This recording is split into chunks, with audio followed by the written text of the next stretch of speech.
Hi, everybody. Hi, Mohammed and Ludger and Tanya and Mike Hi, and everyone. Ken. Early birthday wishes, Mohammed. Yeah. Envoy. There it is. Okay. I am just booking my hotel for Charlotte, North Charlotte. Carolina. Tomorrow night. Oh, I found out who would be responsible for catching you. The litter police in Luxembourg. Oh, okay. Exactly.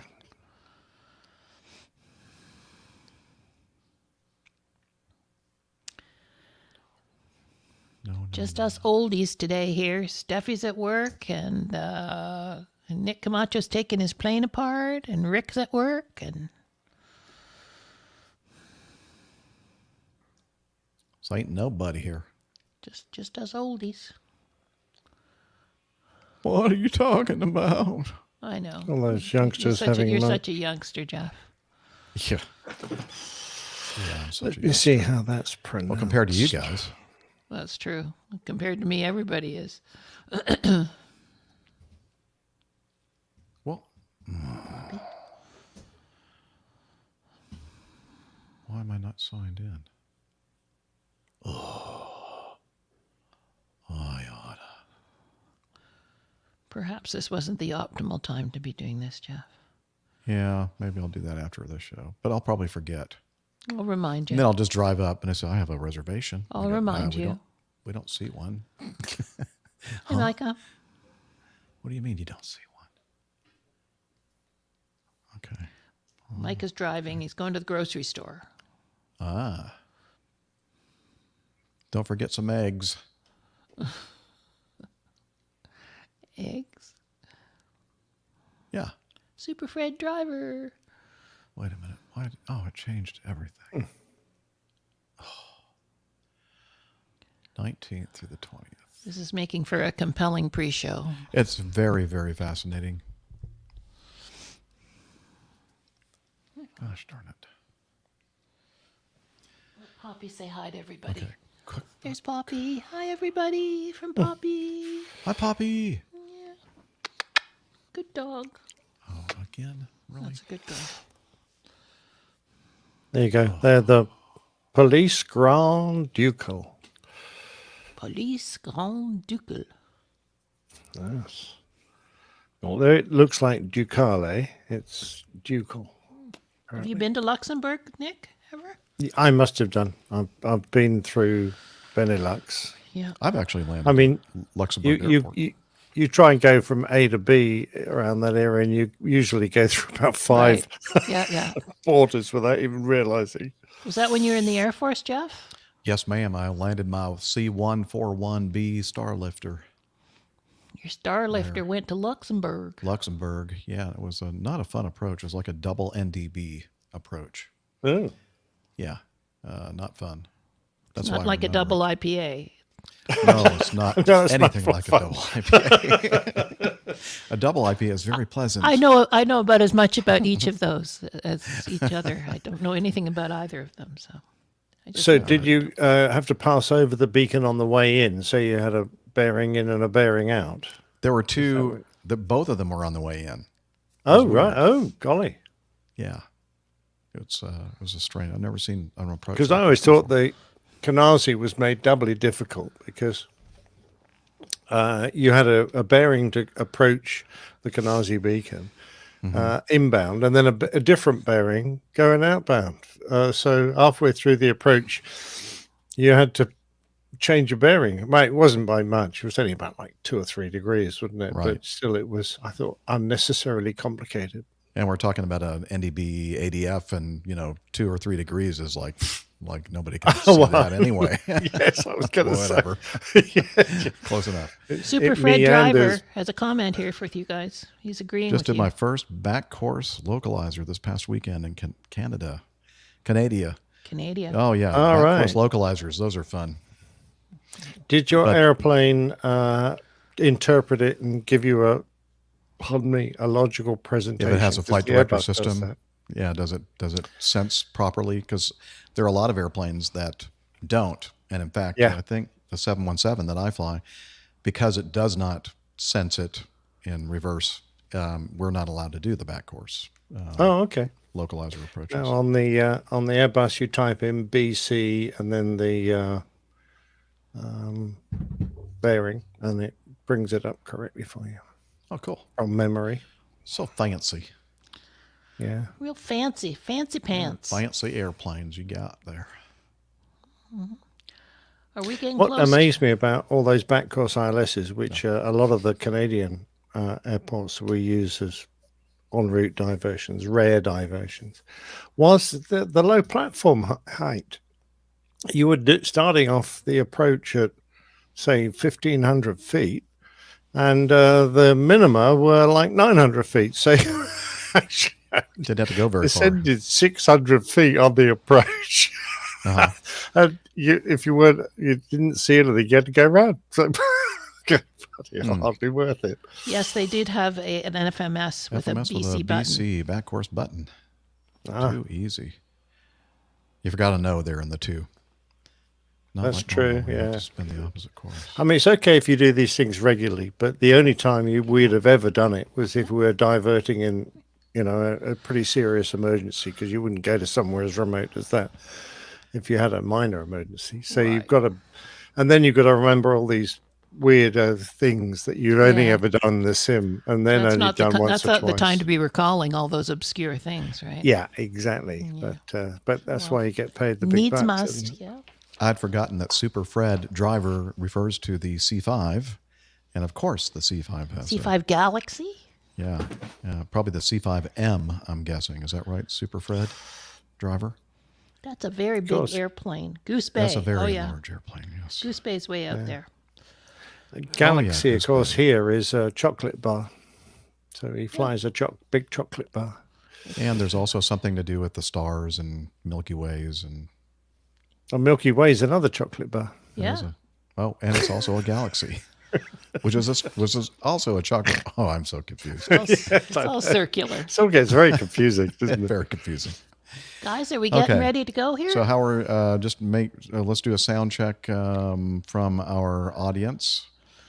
Make sure that we're all. Ken usually has Ken's in the audience. He usually picks, Nobody's said anything. no complaints so contrary. far.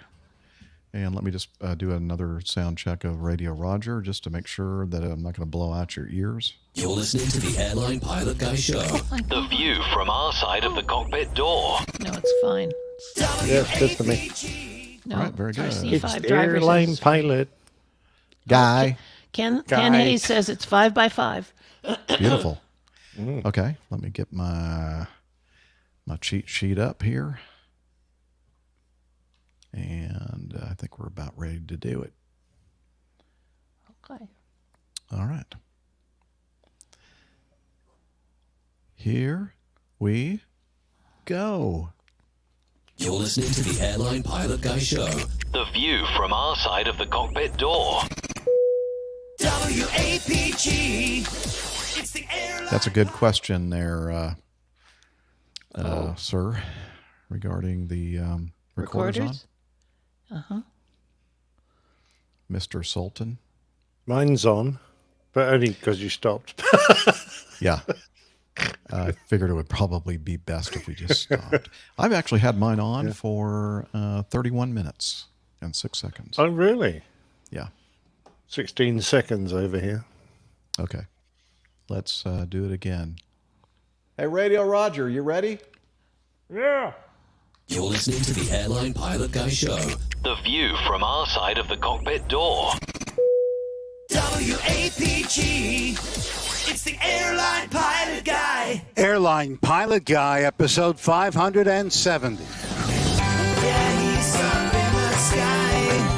It's the Airline Pilot Guy. Hello, you're listening to the Airline Pilot Guy Show, the view from our side of the cockpit door. With your host, Captain Jeff, broadcasting live from Studio 1A at APG headquarters in Roswell, Georgia. Today's show is recorded on the 18th of May, 2023. Yeah, he's up in the sky. It's the airline pilot guy. Picture light and he's flying by with the airline pilot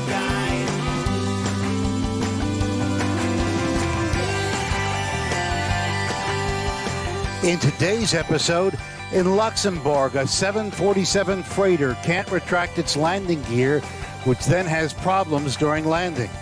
A 10-year sentence for a man who accidentally fired a gun at a TSA checkpoint.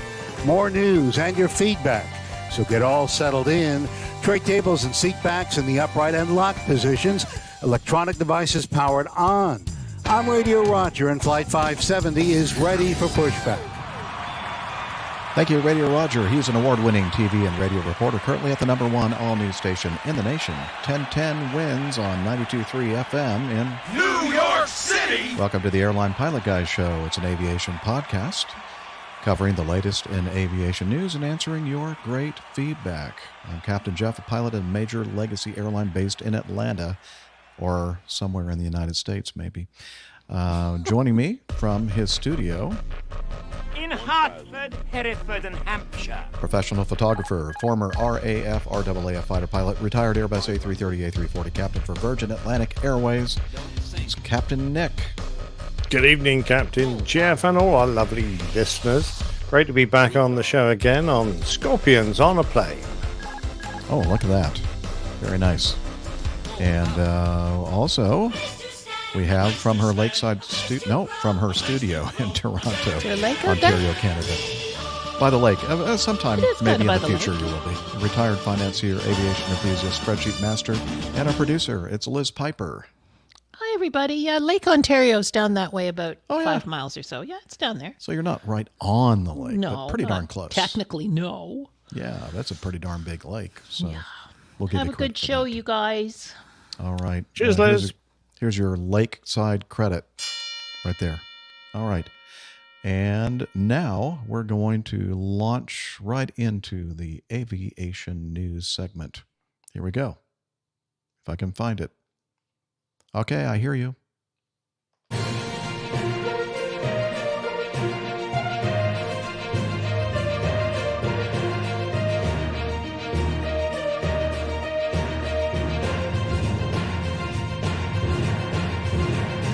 Stand by for news. All right. The first item is an accident. This is from the Aviation Herald, I believe. Yes, aviationherald.com. We do have a video.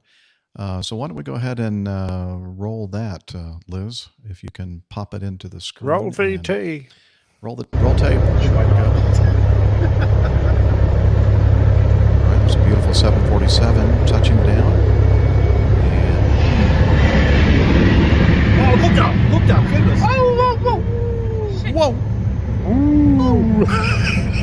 Oh no, what's that? Bunch of wheels. It's a baby's pram. No. No. Wow. Yeah. So let me tell you a little bit about what happened there. That's a Cargolux 747-400, registration Lima X-ray Oscar Charlie Victor, performing flight 6857 from Luxembourg to Chicago. They didn't make it to Chicago. They were climbing out of flight level 100 due to being unable to retract the landing gear. The aircraft returned to Luxembourg for a landing on runway 6 at 1900 local about 50 minutes after departure. They dumped gas and returned. Upon touchdown, the right-hand center gear wheel bogie separated. Conveniently, the wheel bogie came to a rest in front of the Cargolux hangar. There it is. Look at that. The aircraft rolled out I without love further that. incident. It's It was even on the disabled. wheels. Yeah, I know it. And it's like Right way you're up. it's just ready for them to roll it right over there to that hangar Yeah. and Exactly. Stick fixing it back on. Anyone got any speed tape? What's that? Anyone got any speed tape? Yeah, speed tape for sure.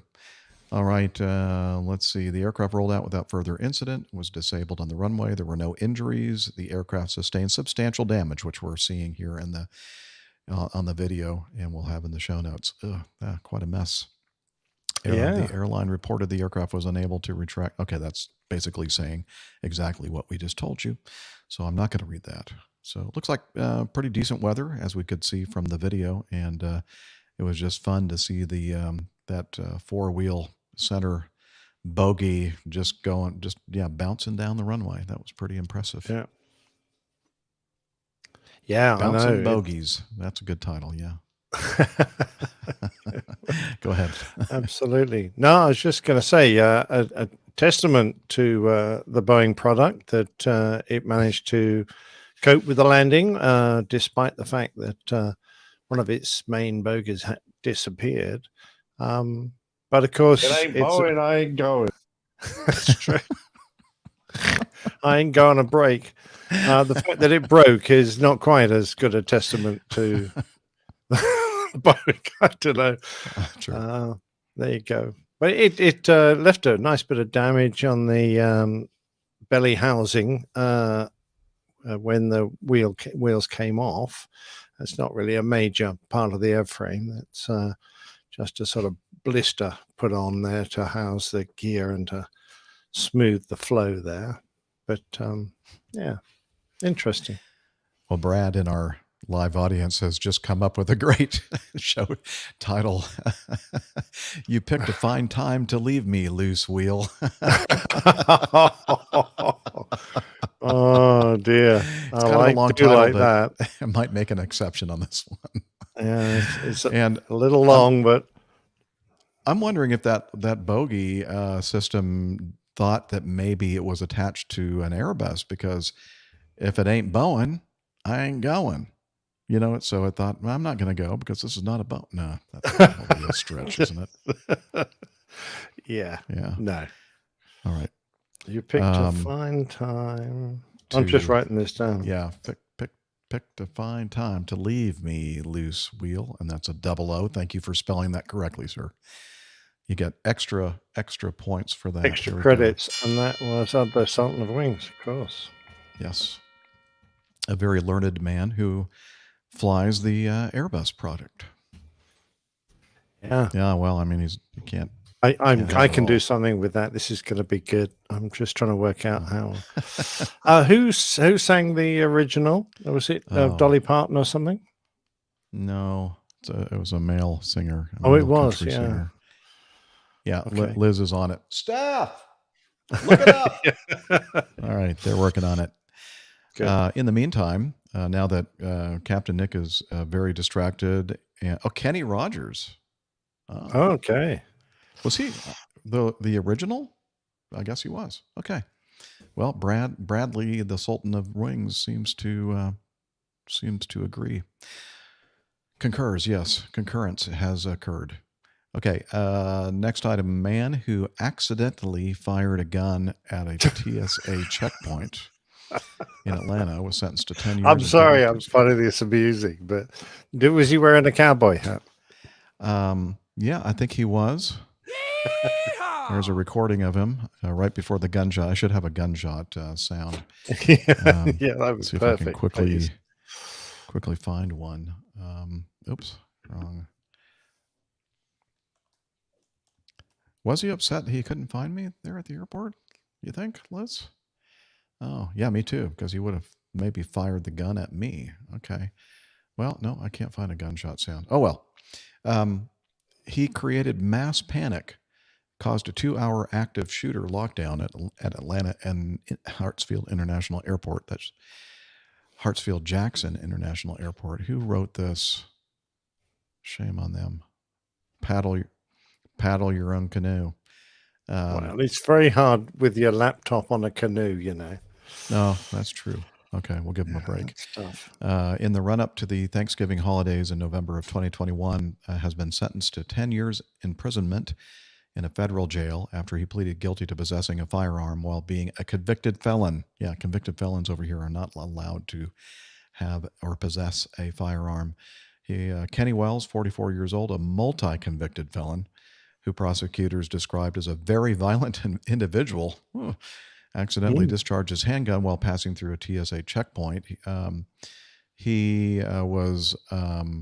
traveled to the airport hoping to catch a flight to New Orleans so he could shoot up the city with a loaded handgun in his hand luggage, despite being banned from possessing firearms. When he entered the TSA checkpoint, he was placed his luggage into the X-ray machine, and his bag was pulled for a hand search because something unusual was spotted. As one of the TSA officers removed the top layer of clothing from the bag, he apparently lunged forward and reached inside the bag. As he grabbed the handgun, he accidentally discharged it before fleeing the scene. Oh my God. Yeah, that's not good. So what was it? Sitting there with one in the chamber and the safety wasn't on? I'm looks guessing. looks like it. Wow. And Great. let's see, he during the initial scenes of panic and confusion, he managed to mingle with fleeing crowds and escape the airport. Surveillance camera footage captured him at a nearby parking garage where he was seen discarding an object in a large metal trash can. The handgun was later retrieved from the trash can. So, oh well, he almost got away with it.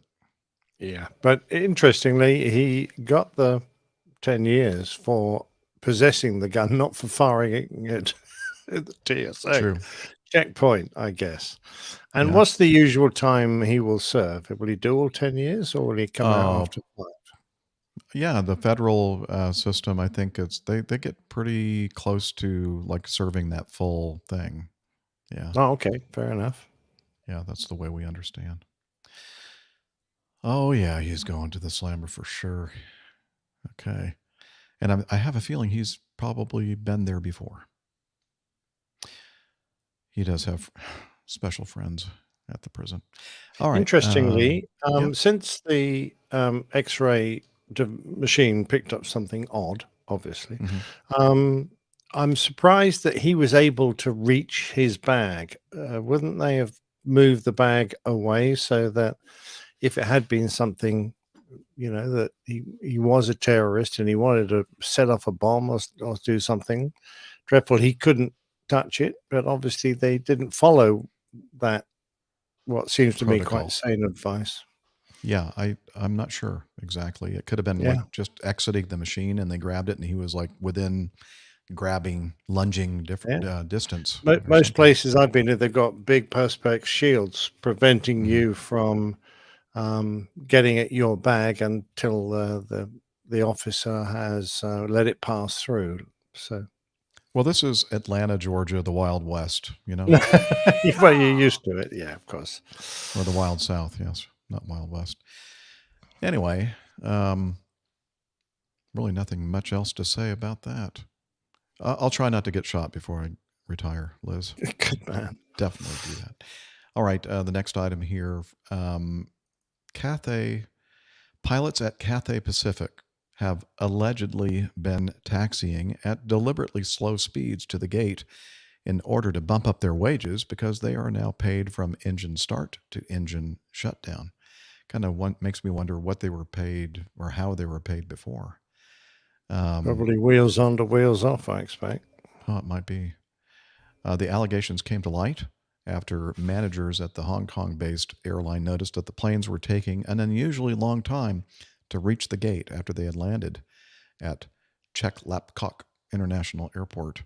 According to local media, managers started to time how long it was taking for Cathay Pacific planes to taxi for takeoff. Those managers don't have enough things to do. Yeah. Well, you'd think that that's something that automatically is tracked. I mean, I know it is on the airplane that I fly. Yep, same here. Yeah. Maybe they were just not paying attention to it in the past. The results showed that some Cathay Pacific aircraft were taking considerably longer to taxi around the airport compared to planes from other airlines, and as a result, taxiways were becoming congested and aircraft were arriving or taking off late.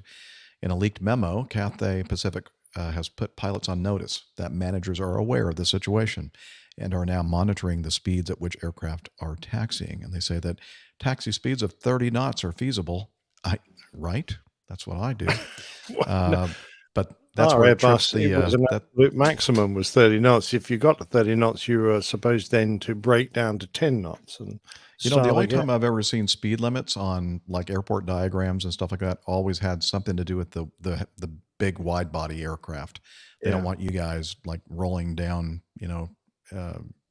with the huge wingspan and knocking over, innocent, Old ladies. unsuspecting, Yeah. narrow bodies out there.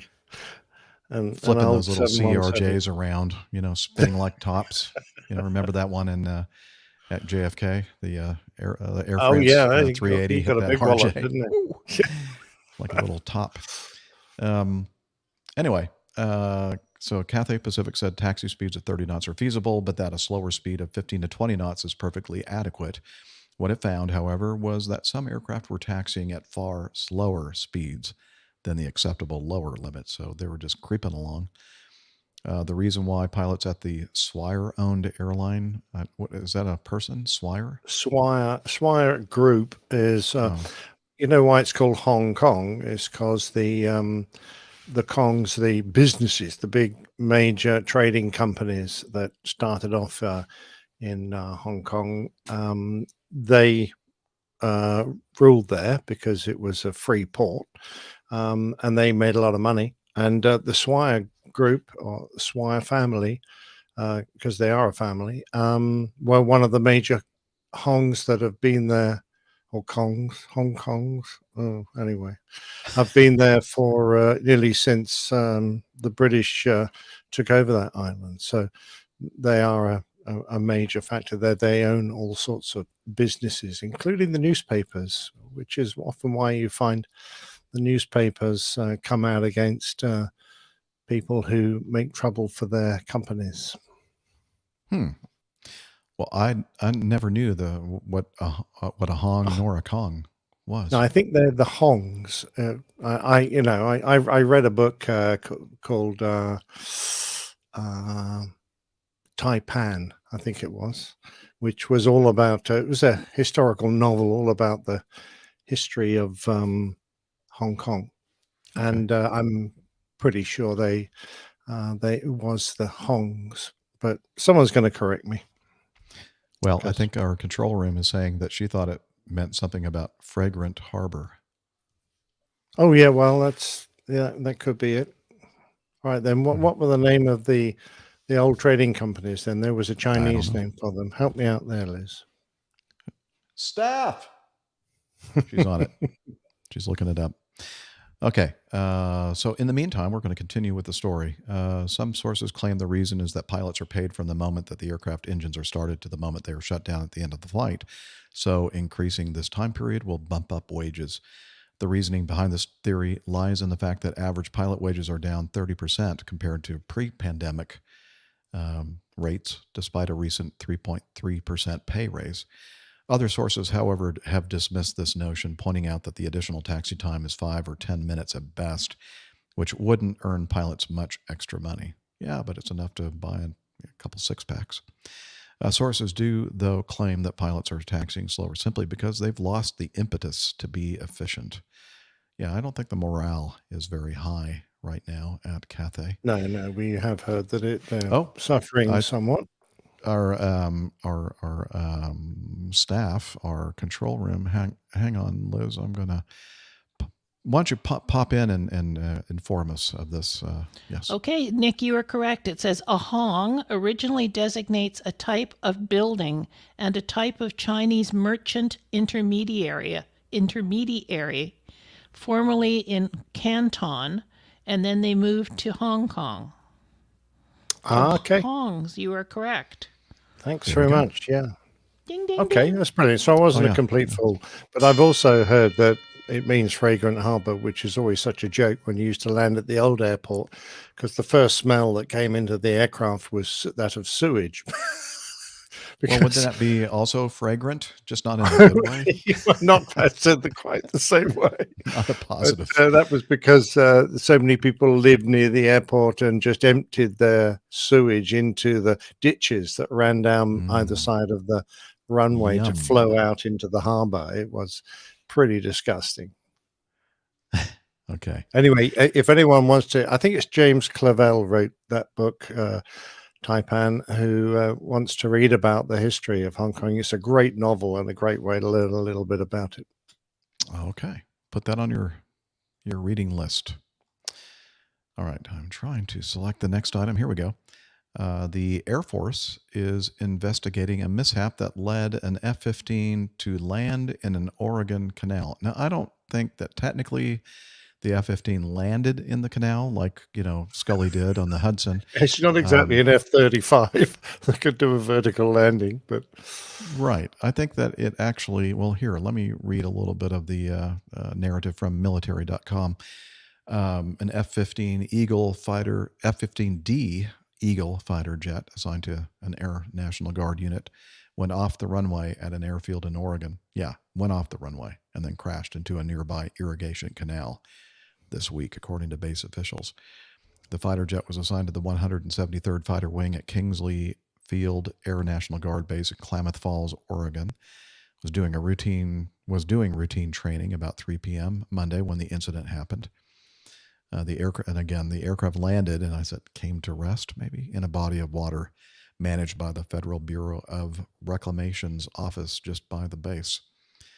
Upon landing, the aircraft left the paved surface, came to a stop in the Bureau of Reclamation irrigation canal at the south side of the runway, according to a spokesperson for the 173rd Fighter Wing. The pilot was able to exit the aircraft safely, was transported to a nearby hospital for precaution and evaluation. We are so grateful that our pilot was able to walk away from this mishap, according to the wing vice commander. Our team did she command the vice? Or, it saes the wing vice commander, or I guess he commands vice. I'm not sure exactly what all that encompasses. Well, it sounds like a peachy job. It does. But it's Oregon vice, not Miami vice. Oh, okay, fair enough. Or Klamath Falls vice. Our team Kingsley responders acted quickly and with professionalism thanks to the extensive training and safety mindset of our team, according to the wing vice commander. An investigation into what caused the crash has already started. Let's see. They were concerned that maybe the aircraft had been leaking petroleum products into that irrigation canal, but as far as they could tell, there was nothing leaking into the canal, and they put absorbent booms around it just as a precaution. And talks about the fact that they're about to retire the F-15C and D models for the new F-15EX models. So maybe he was just trying to help and just get rid of one of them. Yeah, well, kudos actually for positioning, getting the aircraft right through that canal and get onto the far bank, so he could just lift the canopy and climb out straight onto the dry land. So yeah, that was I convenient. thought that was a good bit of positioning. And I'm planning. assuming, I always thought those were F-15Ss, not Cs or Ds. Because S for Sea Eagle. Yeah. Oh, Sea Eagle, right. Very clever. You are joking, right? Yeah. Okay. All right. Or it could be Canal Eagle. Yeah, Canal Eagle. F-15C Canal Eagle. Yeah. I wonder if Colonel Jeff ever landed in an irrigation canal. We'll have to get some feedback. Perhaps that's why that one hasn't sunk very much. It landed on one of Colonel Jeff's old it was already one there. Alrighty. AI is helping. This is from the New York Times. Artificial intelligence is helping airlines prevent delays and turbulence. Let's see. AI and innovations like hyperlocal radar stations and a constellation of future satellites may soon improve forecasts and smooth out your journeys. Talks about it might be a tough summer to fly. More passengers than ever will be taking to the skies, according to the TSA, and the weather so far this year hasn't exactly been cooperating. So will flights just get bumpier and delays even more common? Not necessarily. New sensors, satellites, and data modeling powered by artificial intelligence are giving travelers a fighting chance against more erratic weather.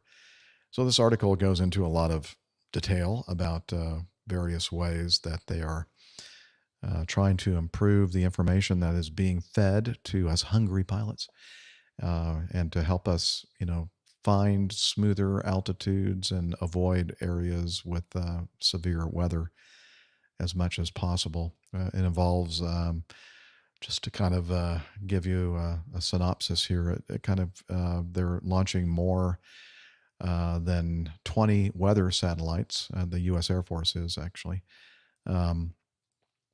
No, I'm sorry. Weather intelligence company Tomorrow.io has received a $19 million grant from the U.S. Air Force to launch more than 20 weather satellites, beginning with 2 by the end of this year and scheduled for completion in 2025. The constellation of satellites will provide meteorological reporting over the whole globe, covering some areas that are currently not monitored. The system will report conditions every hour, a vast improvement over the data that is currently available. Anyway, let's see, what else do they have here? They have a couple of other ways that they were going to be making advances in weather technology, which is hopefully something that will be helpful for all of those active airline transport pilots out there. So, anything else to add, Captain Nick? Well, no, I mean, this sort of technology was just coming in when I retired. It was surprisingly accurate. And if you can get real-time updates, that made it even more so. But if they can improve on that, then it's going to make it a lot easier. But you just need the flexibility in your airspace to deviate around or over or under, which is more likely, the turbulence levels. And that is often the restriction, particularly, across the Atlantic, things like that. It's not easy to negotiate a change in levels, particularly on a forecast rather than actual conditions. If you've got actual conditions, air traffic will often listen to you and do something. But if it's just you thinking it might be ahead, then sometimes it's harder. But I think everyone's becoming a bit more sensitive to it because, the conditions are often getting so bad that you end up with injuries or in some cases, tragically, deaths. So, it's very important nowadays to pay attention and make sure you avoid these spots. Absolutely. And I forgot there's one paragraph I want to make sure I read here. Pilots have long radioed their encounters with turbulence to air traffic controllers, giving aircraft coming in behind them a chance to eliminate the seatbelt light in time for the rough air. And those pilots have been ridiculed for doing so by other airline pilots envious of them. Now, a new fleet of satellites could help warn them earlier.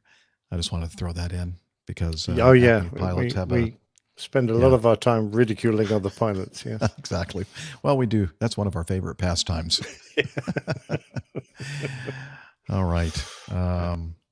Let's see. Oh, well, we love our furry buddies here on the show. And let me clarify what I mean by that. Animals.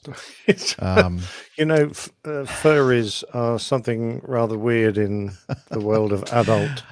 As I thought about those words coming out of my mouth, I thought, I probably need to clarify that. This is from the New York Times as well. Frustrated pet owners are turning to private jets to fly their animals. Oh, there we go. I thought you were going to pop back in, Liz, and tell us something. Okay. Let's see. A new airline is making a bid for those with fur babies. Last Friday evening, as drizzle fell on the tarmac, 10 passengers boarded a Gulfstream G4 headed from Teterboro Airport in New Jersey to Farnborough Airport just southwest of London. They didn't seem to notice the plush leather seats or the treats nestled in champagne flutes in the armrests. They also hadn't particularly enjoyed clambering up the aircraft's stairs. This was the inaugural flight of K9 jets. That's K, letter K, 9 number. Jets, a private jet charter company based in Birmingham, England, founded in response to both a growing desire among pet owners to travel with their animals and mounting frustration at the increasingly challenging process of flying with them. And also the frustration of not being able to get away with slapping a special or emotional support animal or working dog or whatever on their animals, and everybody going, oh, okay, that must be a real thing. So they're not getting away with it anymore. So they have taken to finding traveling on private jets a little bit better and feasible. So on this flight, the passenger manifest included 9 dogs, mostly on the larger side, and 1 Sphinx cat, as well as 10 humans. Most of the people on board were relocating to Europe. One said her Australian cattle dog mix, Jasmine, needed life-saving heart surgery. All had one thing in common, an aversion to putting their pets in the cargo hold. Pet owners seeking to transport their pets on commercial flights must navigate a patchwork of rules that vary by airline. Service animals, which are not considered pets, that was what I was looking for before that term, service animals. They're not considered pets, are allowed to be in the cabin and left unconfined, but other animals are subject to size restrictions that require bigger pets to travel as cargo, though some airlines won't carry specific breeds. I think they're talking specifically about the dog breeds that are snub nose, like the bulldogs, because I guess they have trouble with breathing. I thought it was interesting toward the end of this article, they were talking about like the number of pets that have died during flights. Of these, last year, 7 died. I would have thought it would have been a bigger number, but I think that's pretty good. Only 7. Anyway, of these fatalities, 6 occurred on Hawaiian Airlines. Wow, that's not What? good.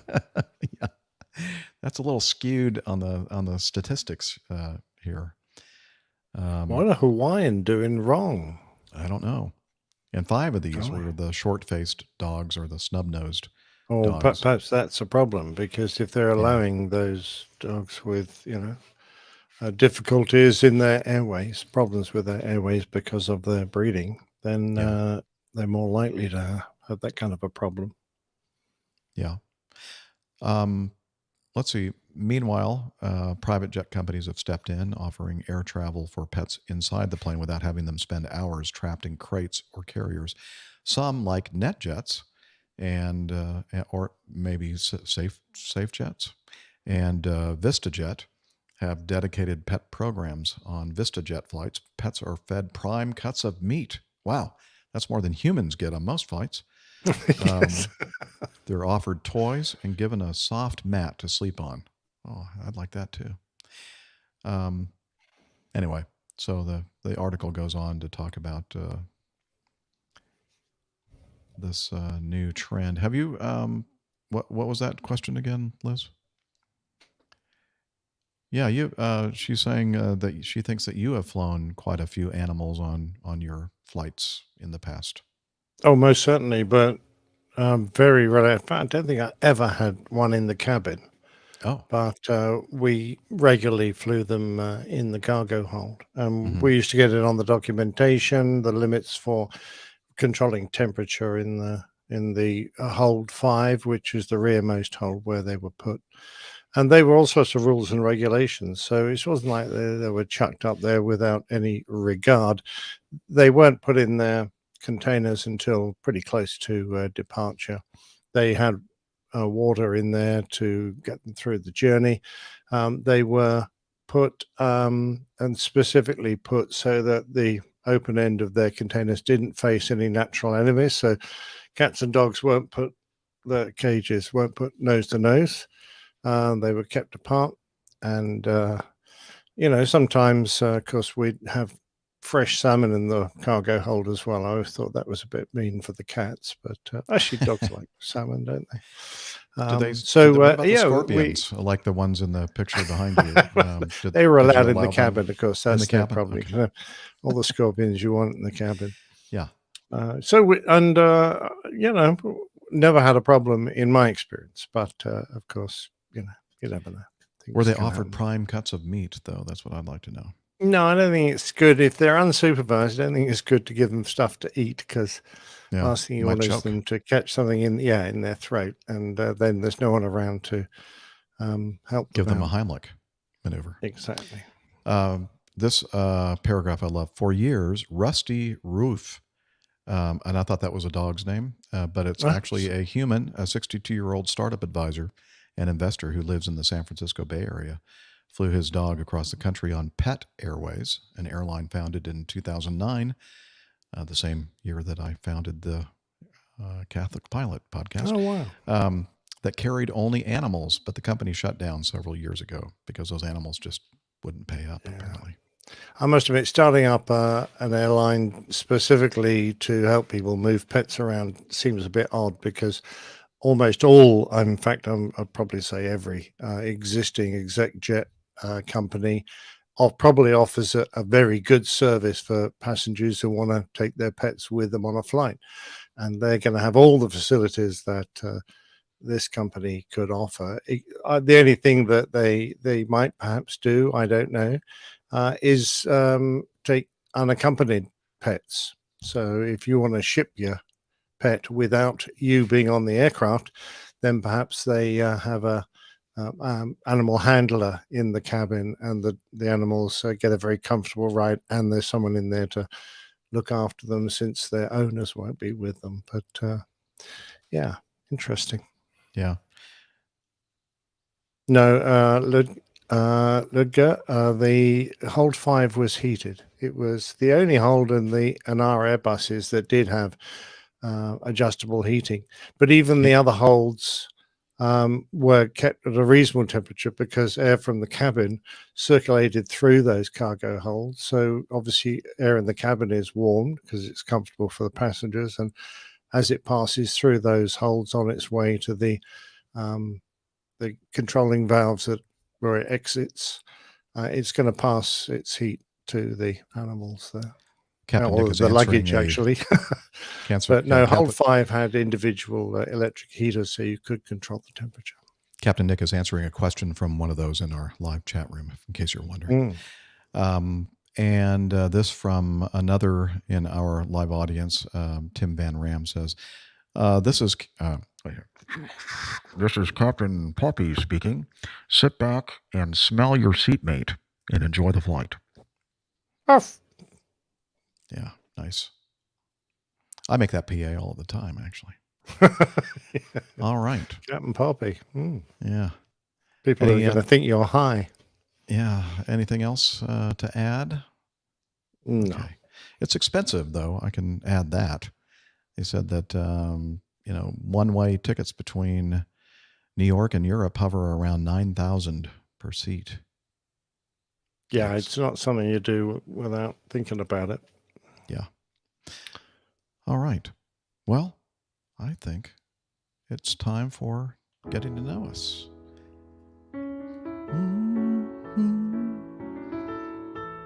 About us.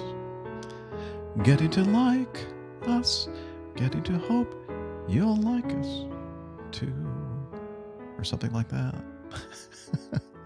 Where's Steph? I miss Steph. She is not here I to don't ridicule know. me for singing. We need her back on board, as we do Rick and Nick. You seem to have a lot to cover this week, Jeff. Well, not really. It's just a lot of words, but really not much. Speaking of Steph, I plan on seeing her tomorrow. Just a reminder to everyone. Well, heck, why don't we just talk about it right now, since it's the Getting to Know Us segment. I am planning on driving early tomorrow morning, heading over to Charlotte, North Carolina, and in an effort to attend the PTUK APG meetup with Carlos, who is flying over from the UK, Armando, who lives in the area, and Steph, who also lives in the area. And I have a note here to, and hopefully you out there listening right now that live in that surrounding area, we'd love to see you at the Noda Brewing Company. And I'm trying to find my little note. It's the North End location. There are 3 locations. This one's at the North End on 150 West 32nd Street, Charlotte, North Carolina. And that is starting at 6 p.m.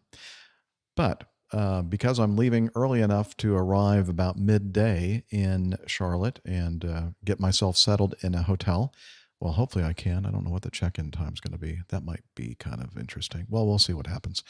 I've been asked by the host of the, or one of the hosts of the Plain Talking UK podcast, Matt. He asked if I would be able to join him tomorrow on their show. And so I'm planning to bring some of my podcasting gear with me and plan to help out Matt and cover commercial, military, etc. type of news and commentary on the PTUK show, starting at 2:00 Eastern Time tomorrow afternoon. And then after that, I'll head over to Noda Brewing and hopefully meet up with a bunch of the people in the PTUK and APG communities. So there you go. It does sound like fun, Liz. And I think that's on the APG community calendar that you can find on the airlinepilotguide.com website. Information again on how to get to the Noda Brewing Company North End location. Let's see. Earlier this week, I flew a 2-day overnight trip to Asheville, North Carolina. Nice, short, sweet. And that's pretty much it. Now, I've almost took a trip that would have deadheaded right about now to Jackson, Mississippi, and then fly a one leg back tomorrow morning.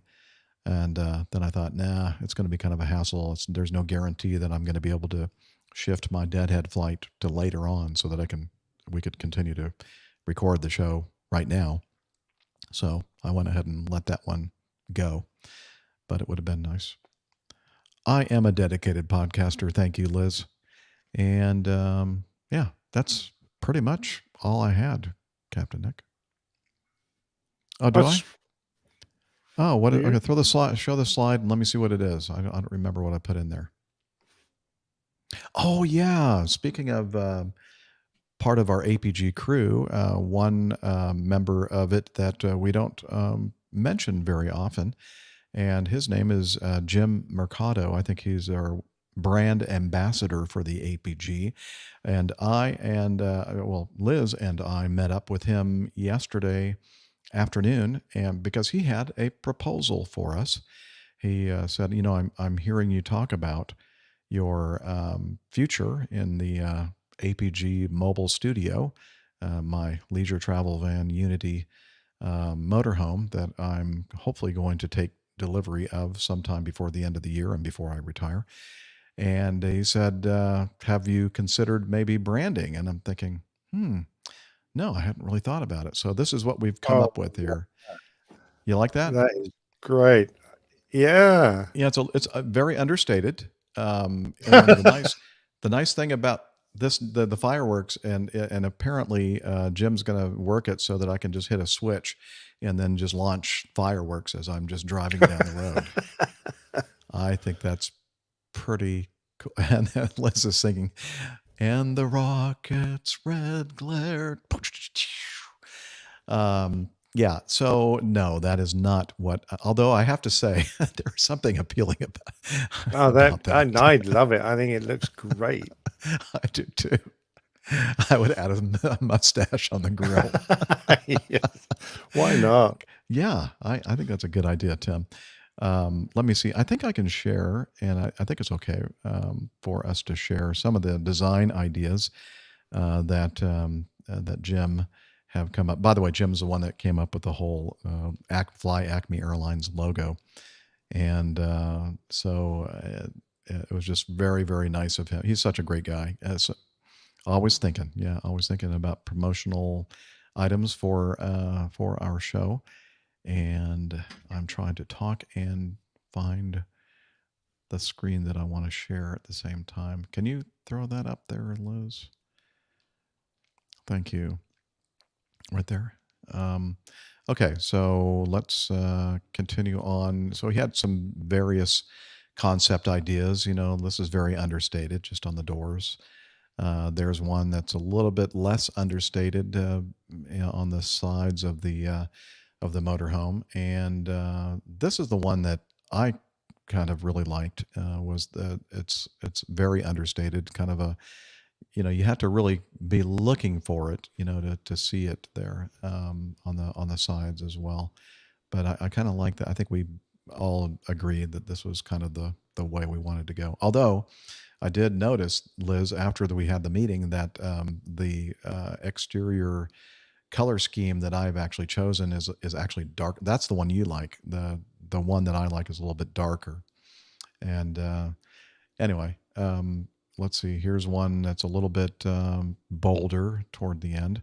But as I said, this is the one that I like the best. Oops, I can't. There we go. Okay, that one right there. And then I said, what about the back? And he said, oh, yeah, we can do a little bit of logo action back there on the back of the vehicle. And no, that's not a window. That's just a solid painted fiberglass cap on the back. And he even said, oh, and we can get a special window blocker. Now, this won't be up while I'm driving. It'll be, folding, sunscreen kind of thing that is not a heads up display. No. And anyway, so it was really cool that we got a chance to talk with our brand ambassador regarding, getting something on the motorhome so that when I'm at Oshkosh and Sun and Fun and all the many meetups that I plan on doing as I travel across the country, it'll be something that might catch people's attention, but not be too, audacious. No, you've got to go for the blue one. I'm sorry. I'm outvoting you here. All those grey ones look just so boring, Jeff. Got to go for the blue one. Okay, well, we have time to think about it before. Yep. We can talk you right. Yeah, look at it. Isn't it fantastic? I love even the wheels are blue. I love it. Yeah, absolutely. Absolutely. And those fireworks will be very useful if anyone ever shoots a missile at you. You would have set them off and lure those missiles away. Okay. What do they call that system on airplanes? Chaff and flares. Chaff and flares, yeah. Chaff is the metal bits and flares are the infrared bits. Yeah, so I don't need to have the chaff, just the flares. Yeah. Okay. Well, the chaff can be useful if there's a policeman around with a radar gun. You can jam his radar gun. Good point. And if you make them really, really sharp, then people behind me, kind of like a James Bond thing, their tires will be kind of exploding. Or their eyes explode. Or their eyes. Yeah, I guess I need to be careful about the legal ramifications. Anyway, so I'm looking forward to that. And that's it for me. Captain Nick, what have you been up to, sir? It's starting to get very busy on the bowling green, so played my first county match, just a first round two woods game. So normally you would play singles with four woods, but there is a version where you play with just two woods, and I bested an elderly gentleman who had quite a nice country club, but he was just didn't quite have the skill anymore, which is always a bit sad because he's obviously been a great bowler in his time. Anyway, it was a very nice afternoon bowling. Enjoyed that. And lots more. In fact, I'm bowling almost every day next week, so I might find it a little hard coming in for a show. By the by. Well, we'll see. I mean, you've been darn consistent. I do my best. There's no doubt about it. Really enjoyed our little chat. Am I allowed to say more to the audience now? Absolutely. Absolutely. Super. Well, Jeff is coming out to watch the British Grand Prix in the beginning of July. So it's, I think it's the second weekend in July is the Grand Prix, and we're going to go up there together for 3 lovely days and soak up the whole atmosphere of Formula One racing. But he's going to have a few days before and a few days after when he is going to be kicking around, generally speaking, at my place. And we're going to have a show during that, maybe even 2, we don't know, haven't decided. But he also thought it would be really nice to have a UK meetup with Captain Jeff, because you don't get to see him very often. So I know it would be a very popular meetup. And it just so happens, 5 years ago this month, I sorted out the first of the APG meetups, which I conducted on my own in the UK. It was at the RAF Museum in Hendon, which is North London. Anyway, this was my Hello there, dear listeners. It's Captain Nick here. Just to give you some news, you may not know, but Captain Jeff is going to be coming to Europe, well, specifically to the United Kingdom, in the beginning of July this year.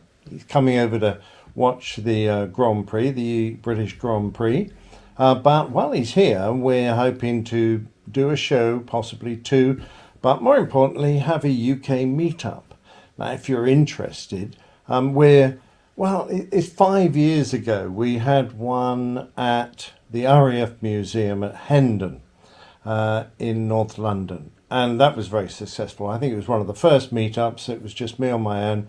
But now we've got Captain Jeff, and I'm thinking that might be a nice venue to have for us all to meet Captain Jeff and enjoy a great day with him. The dates we're thinking, not firm yet, but somewhere around the middle of the week, the first week of July, so the 4th, 5th or 6th. That's a Tuesday, Wednesday or Thursday, starting at the RAF Museum, probably in the afternoon, but obviously some of you who might want to meet him will be working and can't get away, so we would then, when the museum closes around 5 o'clock, we'd adjourn to a hostelry, either nearby or just somewhere in North London, for a few beers and a bite to eat. And then, you'd get a chance to leave work perhaps and come find us if you were able. Well, that's the sort of basic idea. If anyone's got any suggestions, that would be great.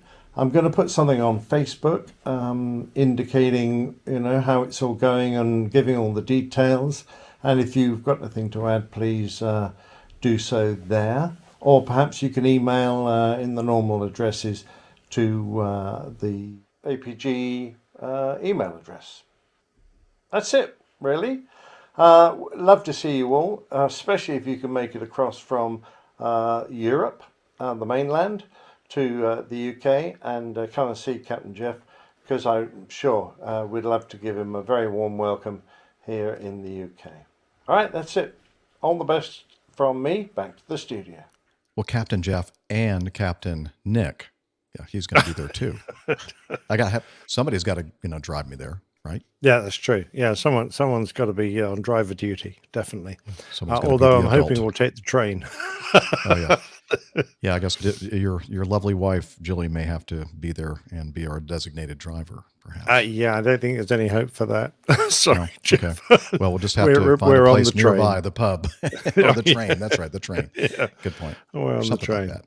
Yeah. So really looking forward to seeing you, obviously. And if we can have a meetup, and if there's enough interest, and I'm sure there will be, and we can find suitable venues, then let's all do that. And there you go. Put it in your diaries. We'll probably won't finalize the date until we've got most other things sorted out, but we'll try and give you enough notice to take a day off work or whatever. Perhaps you can just go sick for a day. Go take a sickie. Yeah. Anyway, shall I go on to the artwork? We shall. We had plenty of really good suggestions for a show title last week. One of which is behind me because I did two. I did Scorpions on a Plane, which I quite liked, but for some reason the artificial intelligence of Mid-Journey didn't know what a scorpion was. It produced lots of ugly-looking insects, but none of them were actually scorpions. So I added lots of other animals in there. Anyway, that was Scorpions on a Plane, but the other was involved snarge, and I'd never heard of that. It was a new word to me, so. The title was the National Snarge Lab. And for those who haven't listened or didn't listen to last week's, snarge is a sort of a made-up word, but it refers to the goo left when an animal gets squished. So we're in the airline industry, we're specifically talking about the messy remains of a bird strike or an animal strike, that you might have on landing, bird strike in the air or whatever. And apparently there's a lab that tells you what the species was by doing tests on the snarge, which is the term for the gooey remains. So there you go. can find tubes of snarge at the local grocery store. It adds a lot of flavor to stews and soups and that kind of thing. And a Captain Hat's tip to Tim Van Ram for the feedback that he sent in regarding to that term, that word. Absolutely, snarge. yeah. Tim is responsible for the National Snarge Lab. That's right. And I think the AI did a pretty good job of producing disgusting. It's in fact, my first effort of describing what I wanted came back with a violation against normal norms of decency. Oh, no. I had to reword it all so that it didn't think I was doing something, out of Kill not Bill. safe for work. Exactly. Out of some snuff movie. But I think it did a fantastic job anyway of some really awful looking animal remains. Yeah. No animal that I've ever seen. Wow. Anyway, that was a great show title. I love Thanks all the for blood that, Tim. that's splattered all over the place. Yep. And if you're looking for the hidden show number, it's on one of the glass bottles, just to stage left. Okay. And amongst there. Oh, I see it. Yeah. Very good. Very nice. Oh, that was fun. Yeah, and it looks like I thought, oh yes, that's it. It looks like we've got a good title for next week, or for this show anyway. So I'm looking forward to that one. All right. Well, as always, thank you very much for your creativity, sir. And love it, and no problem. Really enjoy it. And now it's time for us to talk about the way that you can support the show financially if you have the resources. Johnny, how much more coffee? No thanks. The Coffee Fund. I love coffee. I love tea. I love the APG community. Coffee and tea and the Java and me. A cup, a cup, a cup, a cup, a cup. No, I'm taking my earphone out, Liz, not because of your singing, but so I could hear my own singing. So the Coffee Fund, your way to support the show financially if you desire. It's kind of a value for value kind of a system where if you find value in listening to our shows, then send us something to reflect that. If you have the resources for that. And a couple different ways to do it. One is the Coffee Fund Classic method, which is basically a PayPal donation site, and mostly used for one or two offs, every now and then kind of contributions. Although we do, as I mentioned before, have recurring contributors using that mechanism. And the other way to support the show, most of you are doing it this way via Patreon. You can become a patron of the show, set a certain amount, pledge a certain amount per episode, and that really helps us out. We've got a bunch of people doing that, so we do appreciate you, all of you out there who have contributed in the past and continue to do so in the present. So consider it. You'll be glad you did. And we will too. That's the sad little puppy. We don't have any new contributors this week, but we know that we'll have some in the future. So thank you for that. airlinepilotguy.com/coffee if you want to learn more about how you can become part of the Coffee Bar Club. No, I think I'm good, Liz. Captain Nick, have you already taken care of that? I've taken care of business. Yes, you bet, sir. All right. Well, then let's take care of this business then.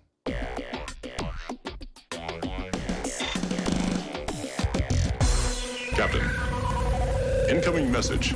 Control room saying, hey, we're just whipping through, or whatever the term is, these news items, and coming up on the feedback, and it might end up being a shorter show than normal, which might be a shorter show. A shorter show. Yeah. Okay. That is what I said. And all right, we're at 1 hour. I hear the alarm going off in the background of the control room. Okay, let's continue, as I said, with some feedback. The first item of feedback we have is from Sherry, and they say, I'm a researcher at Oklahoma State University who is launching the first ever anonymous study regarding the effects of mandates and the COVID-19 vaccine on the U.S. commercial pilot cadre. Any help you can provide in disseminating the survey to your listeners is greatly appreciated. And then they send, is Sherry, I'm assuming that that's a female name, but I guess it could be a guy's name too. Anyway, I guess I could just, instead of saying he or she, I could say they, them. Put a link to this the survey it'll be in the show notes. It's okstatepilotstudy.com. And as I said, or she said, a completely anonymous study, vaccine effects among U.S. commercial pilots. Take the survey, blah, blah, blah. Okay. The intent is to continue with what we do as aviators with regards to the pandemic. Complete a debriefing. What did we do well? What did we do poorly? How can we improve safety going forward? Without hard data, our industry is left to those who sensationalize for likes and clicks. Data is the only way we can determine truth. Anonymity is guaranteed through the world-renowned Qualtrics platform and the Oklahoma State University Institutional Review Board certification for human research studies. Wow, that's a mouthful. Thank you for your consideration and assistance. I'm happy to answer any questions. And this, again, from Captain Sherry Walker. And so we're, as I said, let's help out Captain Sherry and fill out this this study or survey if you're a U.S.-based commercial pilot. And again, it'll be in the show notes for you. All right. I am going to do it, Liz. Oh, the survey? Not sure. I hadn't thought of that. No, I'm just kidding. Eugene sent us, he was a Coffee Fund contributor on an earlier show. And I think he also sent in some feedback that we covered on that show, but he also sent this in, unless maybe we just never, ever covered his feedback after that. I don't know. Here we go. Dear APG crew at the helm, dear Liz, Captain Jeff, Captain Nick, Dr. Steph, Miami Rick, and low and slow pilot Nick. Longtime APG listener since the 300s. Oh, yeah. A couple of hundred shows ago. Second time APG feedbacker here. Yep. I thought it's time for another message to you guys. At this time, I wanted to hear your opinion on sustainable aviation fuel, or SAF. Last time taxiing through the Frankfurt airport, I saw a huge container with SAF and asked myself the question, are we there yet to go green with it? We're going green. We're going green.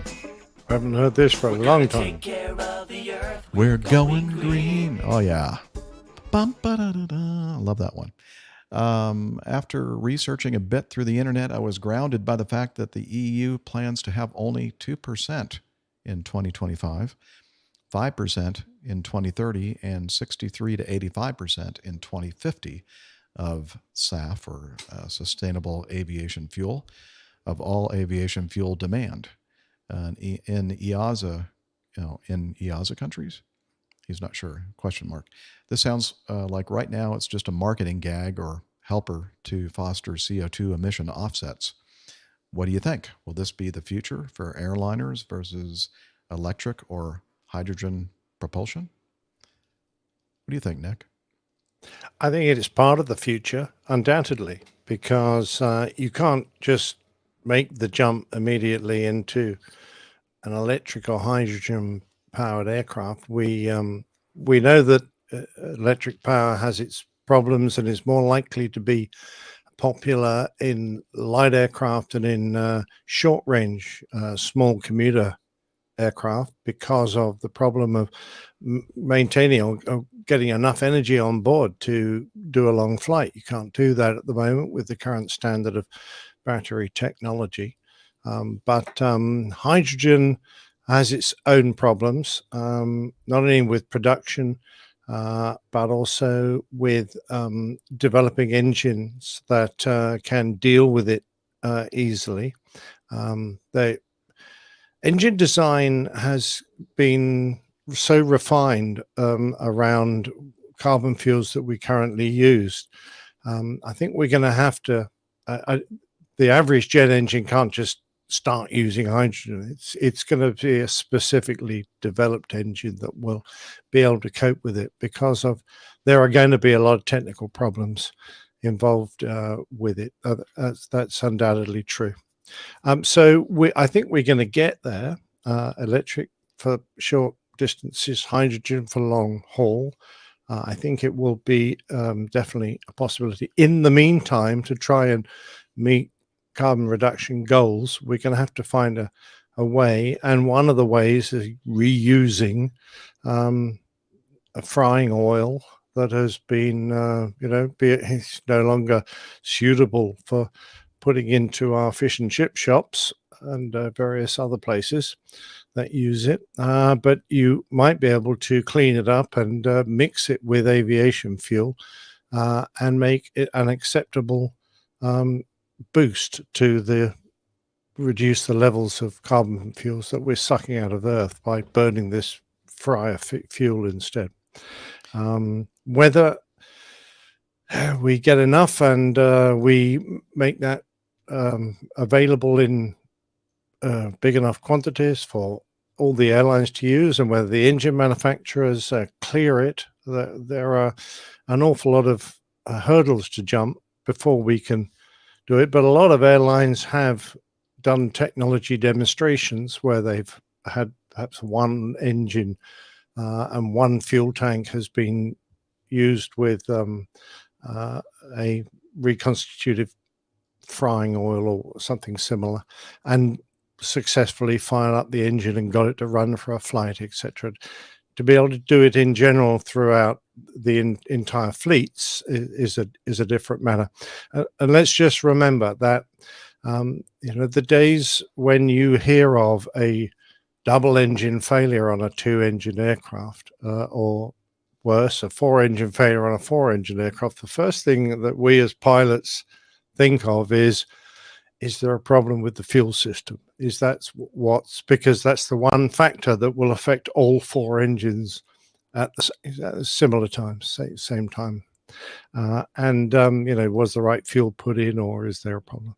And I think that's something that will be in the background of all pilots who would be asked to fly aircraft with this technology. Have we had sufficient experimentation?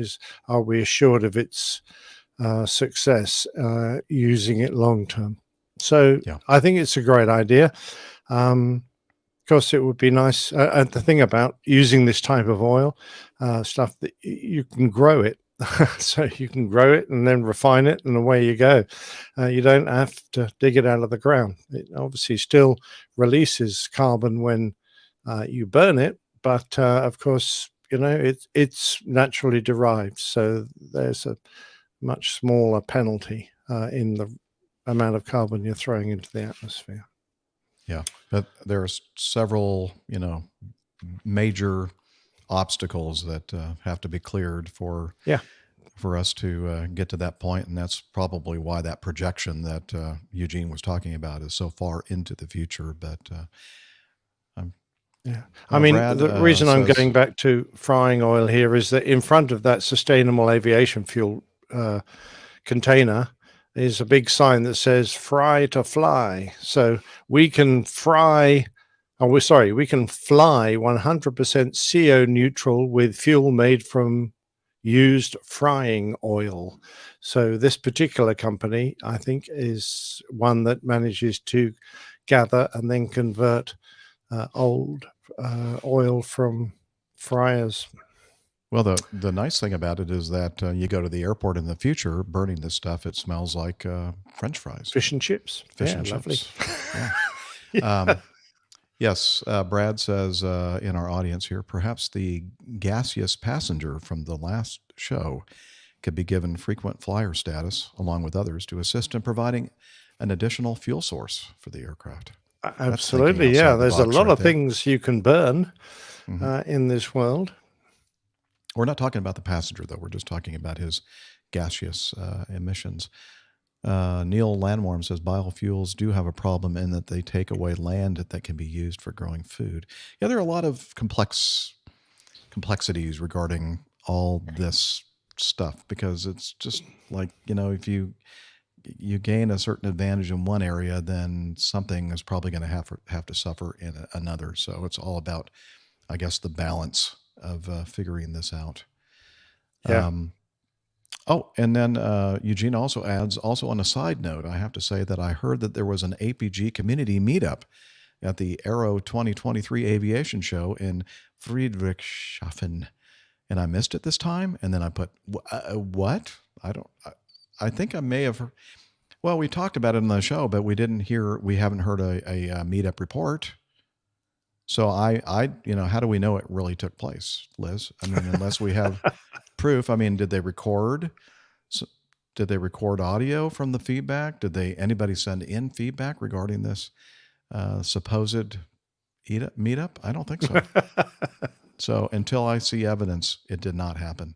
So don't worry, Eugene, you didn't miss anything. Anyway, however, my Isn't that geek what heart, Doubting Thomas said? yes. However, my AvGeek heart was refueled with a lot of aviation content, including flying the Tecnam P2012 Traveler as a co-pilot seat passenger over Lake Constance, and seeing the Gulfstream G500 close and in live for the first time ever. Next year, I'll be there again, and maybe next time I can take part in the APG community meetup. Yeah, Eugene, you're probably going to have to organize it, and then you'll have to record everything just to prove that it really did happen. It's a very sexy looking airplane, but what's the pot plant for? The what? The pot plant. Oh, I mean, where does that go? Do you stick it on the top or down an engine, or? I'm not sure. And is that yellow hose pushing or pulling? Is it sucking air in? They're just blowing air out. in or sucking it out? They're vacuuming the interior. Apparently, Yeah, it was could be, one of those pet flights, I think. Might be, yes. And scorpions, might be yeah. the cleaners. Yeah. I'm thinking that the plant is perhaps the way that they're going to make biofuel for. There you go. Grow it as you fly. Yeah. Well, we need Going fast. green. Oh, that okay. bamboo can grow very fast. We're going green. We're going green. What are we going to do? We're going to take care of the earth. We're going green. Excellent. Bum-ba-da-da-dum. Okay. That was fun. All right, let's go to the next item. Pedro. He said, hello, Captain Jeff and APG crew. My name is Pedro, and I'm a captain with a legacy Western European airline, Euro Acme. Oh, yeah, I've heard of that one. Flying the A320 family based in Lisbon. I had the good fortune to be one of the first guys to cross the Atlantic on the new A321neo long-range version into your side of the pond. When COVID started, my airline was hit right in the middle of an expansion, and I was left hanging out to dry. The airline, contrary to all others in Europe, ended up being fully nationalized and being run by politicians. You can guess how good it has been since that. I managed to get kind of a furlough, courtesy of one of my daughters being born during COVID. Yep, lockdown sure kept me busy at home, not only TV. To maintain the almighty recency, I became a contract pilot for a low-cost operator on the other side of the continent. A shock of cultures, aeronautical and social. This gave me the chance of experiencing the other side of commercial aviation with the ultra low cost side. Funny how a little bug managed to change so many people's lives, and how much resilient we pilots managed to be. Over here, got to know a lot of guys that were flying all around the world, and even a former British Army Apache pilot, meanwhile turned Virgin Atlantic FO, with whom I had the pleasure of doing the operator conversion course. Kind of a Captain Nick lookalike, per se. Oh, that's unfortunate. So how dare you? How dare you? I resemble that remark. I think he meant that as a compliment. So every other week, I position myself into places that I've never heard or dreamed of, And during those positioning flights, you guys managed to keep me company and with my spirits up. Nice job. Well, thank you. I also did some flying with flight safety over at Vero Beach, so I can relate to a lot of aviation stuff that you talk about with regards to general aviation. It actually transports me in time. I'll eventually go back home and return to Euro Acme, having had the opportunity to try something different from my day job. Not many people in our line of work are able to do it without losing their places in the seniority list. Hopefully, I'll come out of this whole COVID life-changing experience a more wiser, richer in the airmanship sense, and experienced aviator. Anyway, the point here is to thank you all for being the support I needed during this journey. The faces of the flight attendants during those positioning flights when they see me laughing with no apparent reason when I have my headphones listening to your show always brightens my day. And that's on you. Well, thank you. Big cheers to you all. Keep the inspiration going. Pedro. Oh, Very great nice. feedback, Pedro. And that's really nice. Get some compliments for a change. Yeah, instead of all that hate mail Oh, that we yeah, I get know. from people. It's so depressing. I know. Get a life, people. Come on. Just kidding. We don't get any hate mail. Well, You know, every now and I then. misread that last paragraph. Did you? When it said the faces of the flight attendants, I misread faces. Oh, what did you think? Oh, never mind. I Let's. was thinking back to the traveling with dogs and things. Ah, okay. Do you think we should move on, control room? Yes, faster than Okay, good. Yeah. a speeding very bullet. quickly.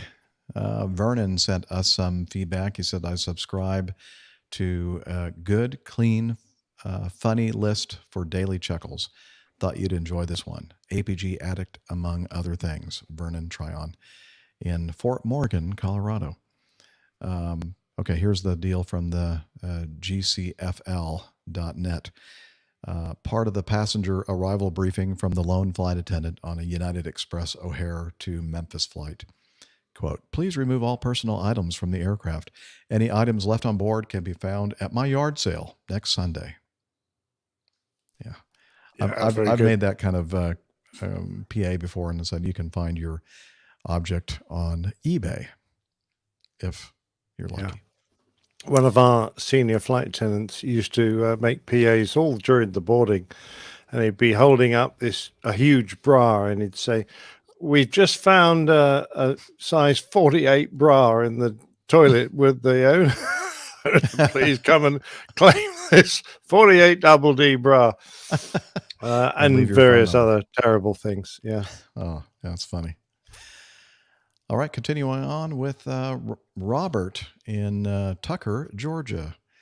I think you all have covered the retirement of the CRJ 200, but I thought I would share this article from South Georgia, notably first-class seats now being sold on the about an hour flight to my hometown on a dash 700 or dash 900.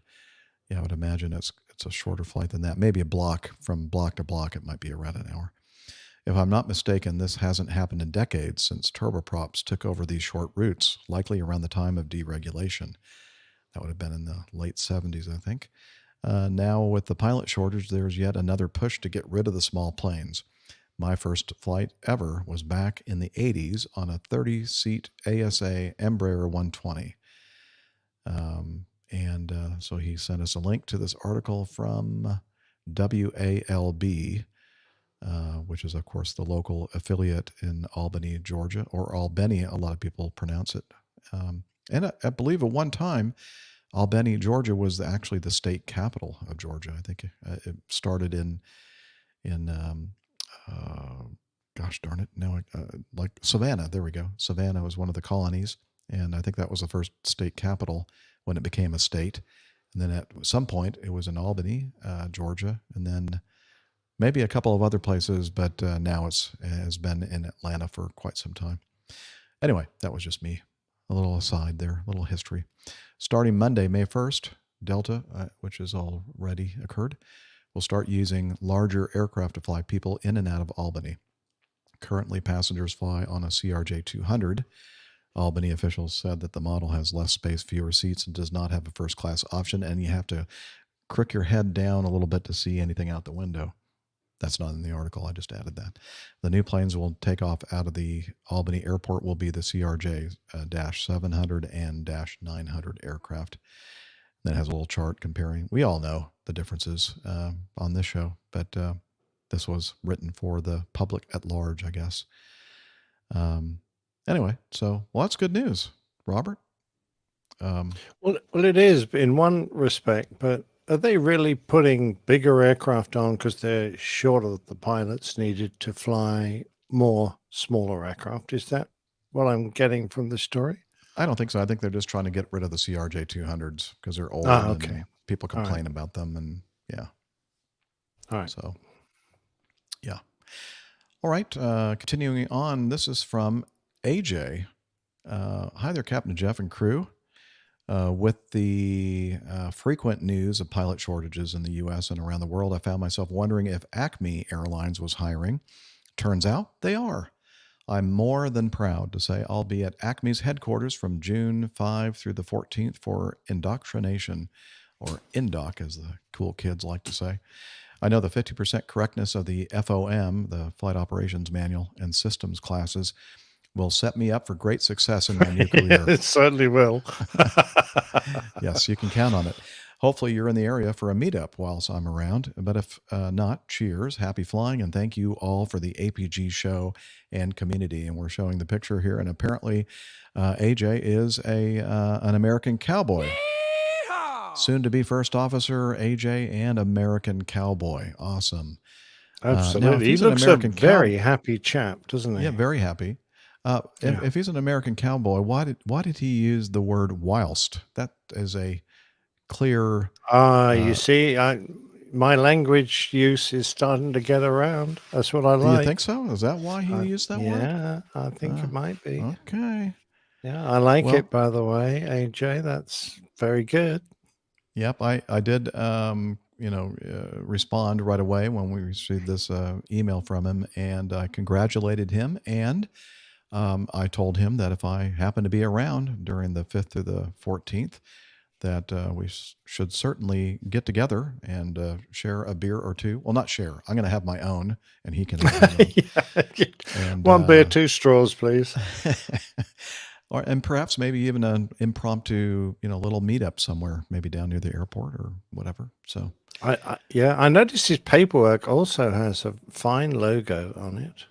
Have you seen that? Oh, yeah, it does. Yeah, the Acme Airlines. Flying Acme Airlines. AJ wears a very smart suit for a cowboy, if you don't mind me saying. Well, you can really dress those cowboys up, man.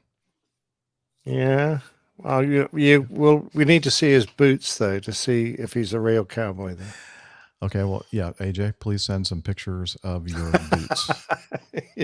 And I can't wait for everybody to hear Liz singing something in the background, which is just priceless.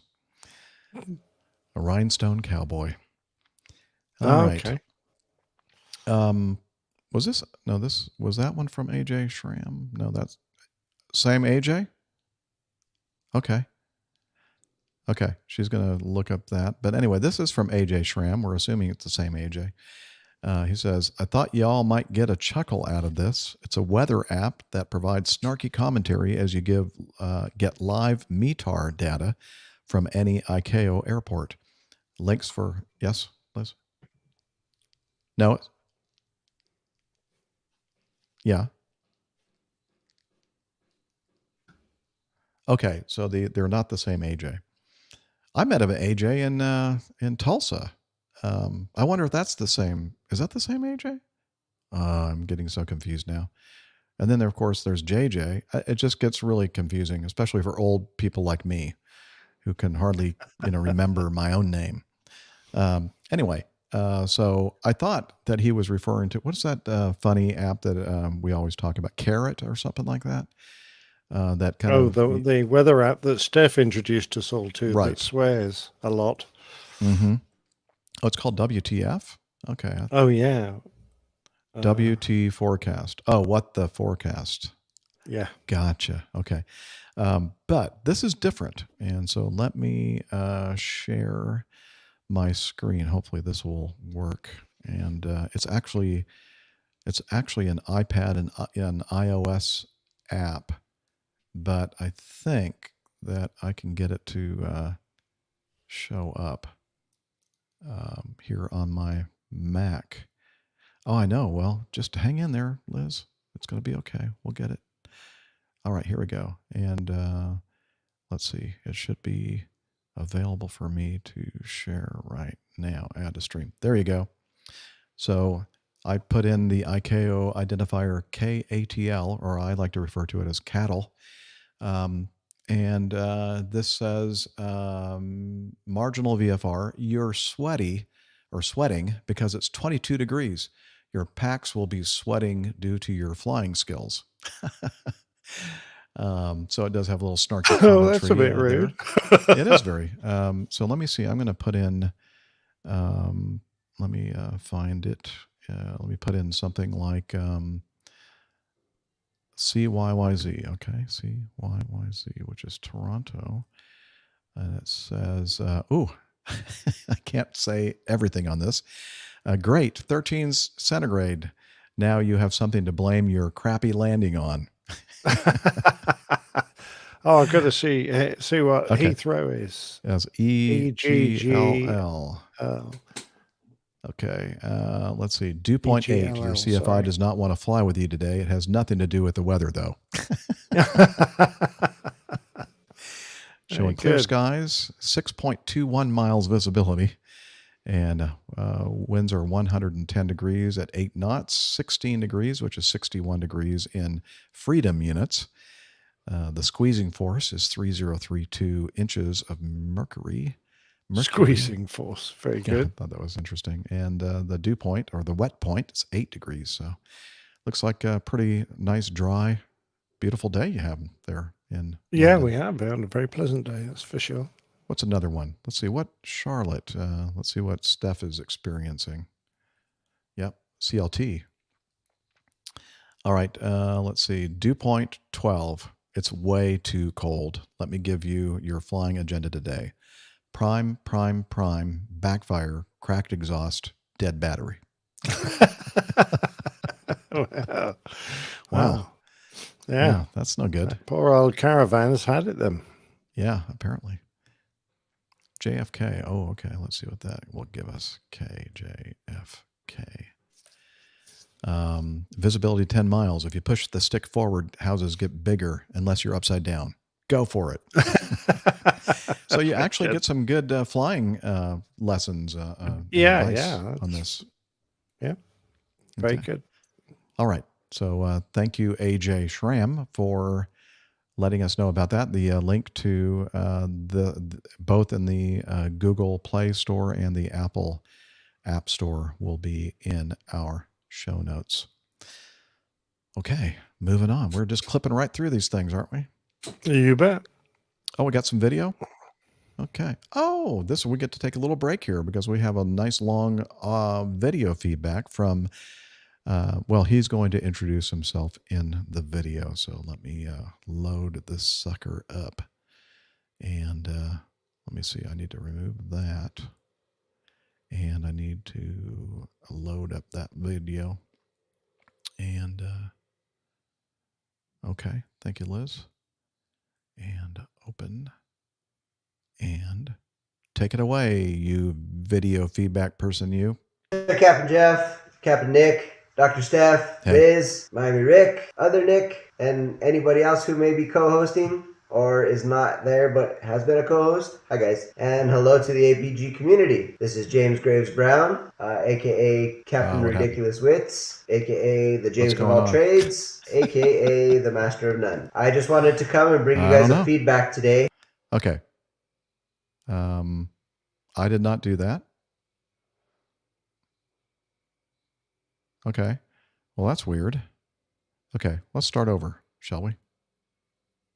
Hey there, Captain Jeff, Captain Nick, Dr. Steph, Liz, Miami Rick, other Nick, and anybody else who may be co-hosting or is not there but has been a co-host. Hi guys, and hello to the APG community. This is James Graves Brown, aka Captain Ridiculous Wits, aka the James of all trades, aka the Master of None. I just wanted to come and bring you guys a feedback today because recently my wife and I made a trip to Egypt. We spent 11 days there and had epic adventures, and it was amazing. And if any of you are ever thinking about it, definitely do it. It's definitely worth it. So my feedback is on the trip over there. So this was my first experience with business class, as well as my wife's first experience with business class. We sprung for the business class since it was also my first international trip and my first time on a heavy jet. So we sprung for the business class since I figured if we're going to be in the air for darn near 11 hours, I want to be super comfortable, and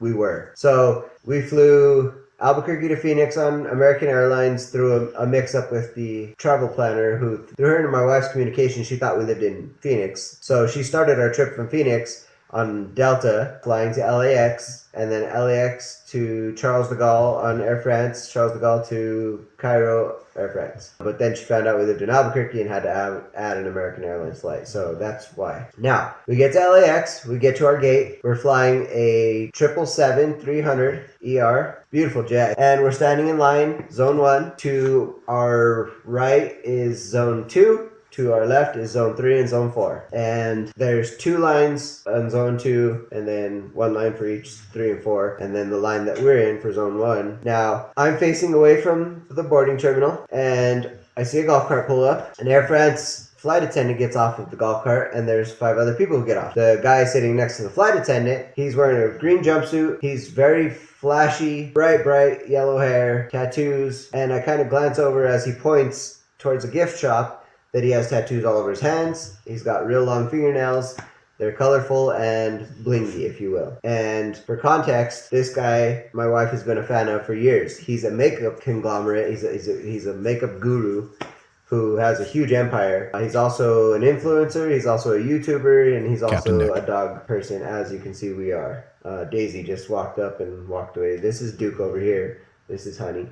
And we have 2 others inside. But my wife and I don't have kids. We have dogs. These are our kids. So anyway, I kind of said to my wife, I said, man, that guy looks like Jeffree Star. And she turned around and she's like, oh my God, that is Jeffree Star. So again, she's a huge fan because all of his products, his makeup line is vegan. All the products are vegan. And he doesn't test on animals, so no animal cruelty. So that's real big for my wife. So we've been buying her his makeup products for years. And she's been watching his videos for years. So, we're big fans. So they walk in, Jeffree Star and his crew, as well as the Air France flight attendant, walk over to the gift shop. They're in there for a few minutes, then they come out, and the Air France flight attendant escorts them onto the plane ahead of the lines, obviously. So obviously he's flying La Premiere, which escort is included, as well as a limo and all kinds of stuff. So obviously he's flying La Premiere because he gets first crack at boarding and escorted the whole way. Well, as he's walking right by us, I thought, man, I should stop him and ask for a picture for my wife because she's such a big fan. This will probably be the only chance we'll ever get. And then I looked around and saw that there was darn near 300 other people waiting to get on this plane, and I thought, probably not a great idea to cause a stir because then it's going to delay boarding and crowd the airport, and I don't think anybody would appreciate it if I pointed out that this was a celebrity, for those who didn't know. So I kept quiet, and we just thought, wow, it's pretty sim. Like, what are the odds that we're jumping on this flight under these circumstances, being my first international travel, first time on a heavy and first business class experience, that also on our flight is going to be this crazy big celebrity. Well, we get on the jet, we take our seats, which is beautiful and amazing, and lo and behold, I'm sitting right next to his personal makeup artist, his makeup artist that does his makeup for him, and she's super nice, and so we started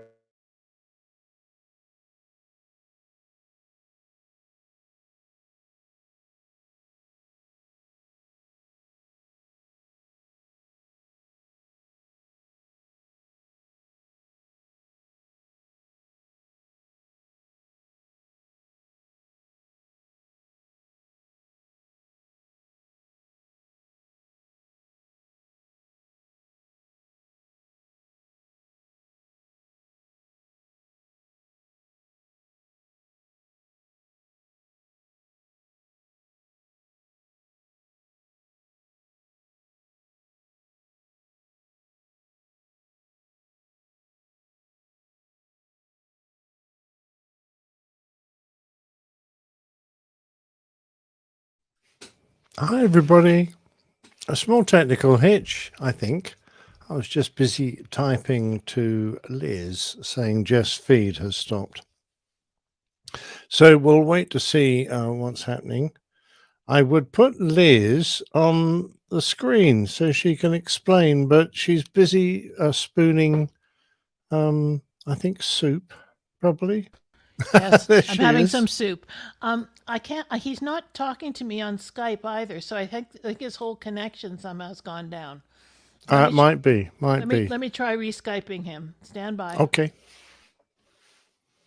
Right. In the meantime, I've got very little to say about that video because we hadn't quite finished. But I'm just wondering if I ought to carry on, but probably best just to sit here and look stupid for a few minutes while we wait for young Jeffrey to come back.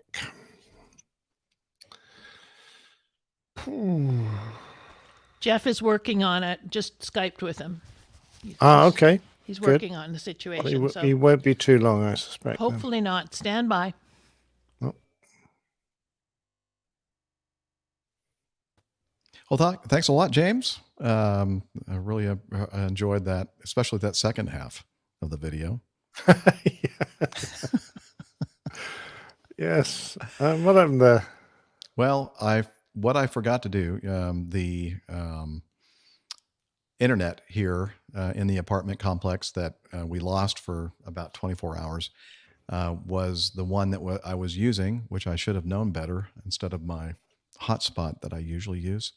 I forgot to plug in the Ethernet cable, and so that's what happened. The Wi-Fi went down. Bad luck. I was using the apartment Wi-Fi, which I pay $100 a month for, and it should be very reliable, but it's not. Anyway, so apparently they're having some issues with the the internet here at the apartment complex. So I do apologize for that. But we're now on the AT&T 5G hotspot. So cool. There we go. I am still recording. That never stopped. That's good. But now I have to figure out where we were in that video. Let's see, video file. Let me load it up again, James. So I'll try to approximate where we were when we're about 3 hours into it, I think. Into the wow. Captain Jeff, Captain Nick. Sorry, James. That was Captain Nick. He's just, these English people. The old curmudgeon. Yeah. Pops up every now and again. Yeah. He can't hold it in sometimes. Yeah, well, you can. Especially in lifts. It's always very hard to hold it in a lift. Yeah. I know what you mean. Crazy. All right. 10 hours and like 40 minutes later, we land at Charles de Gaulle, and then we have a 6-hour layover. After that, we jump on a 2-year-old A350 941. Beautiful stuff for pushback. Jeffrey Star Wars. Where were we?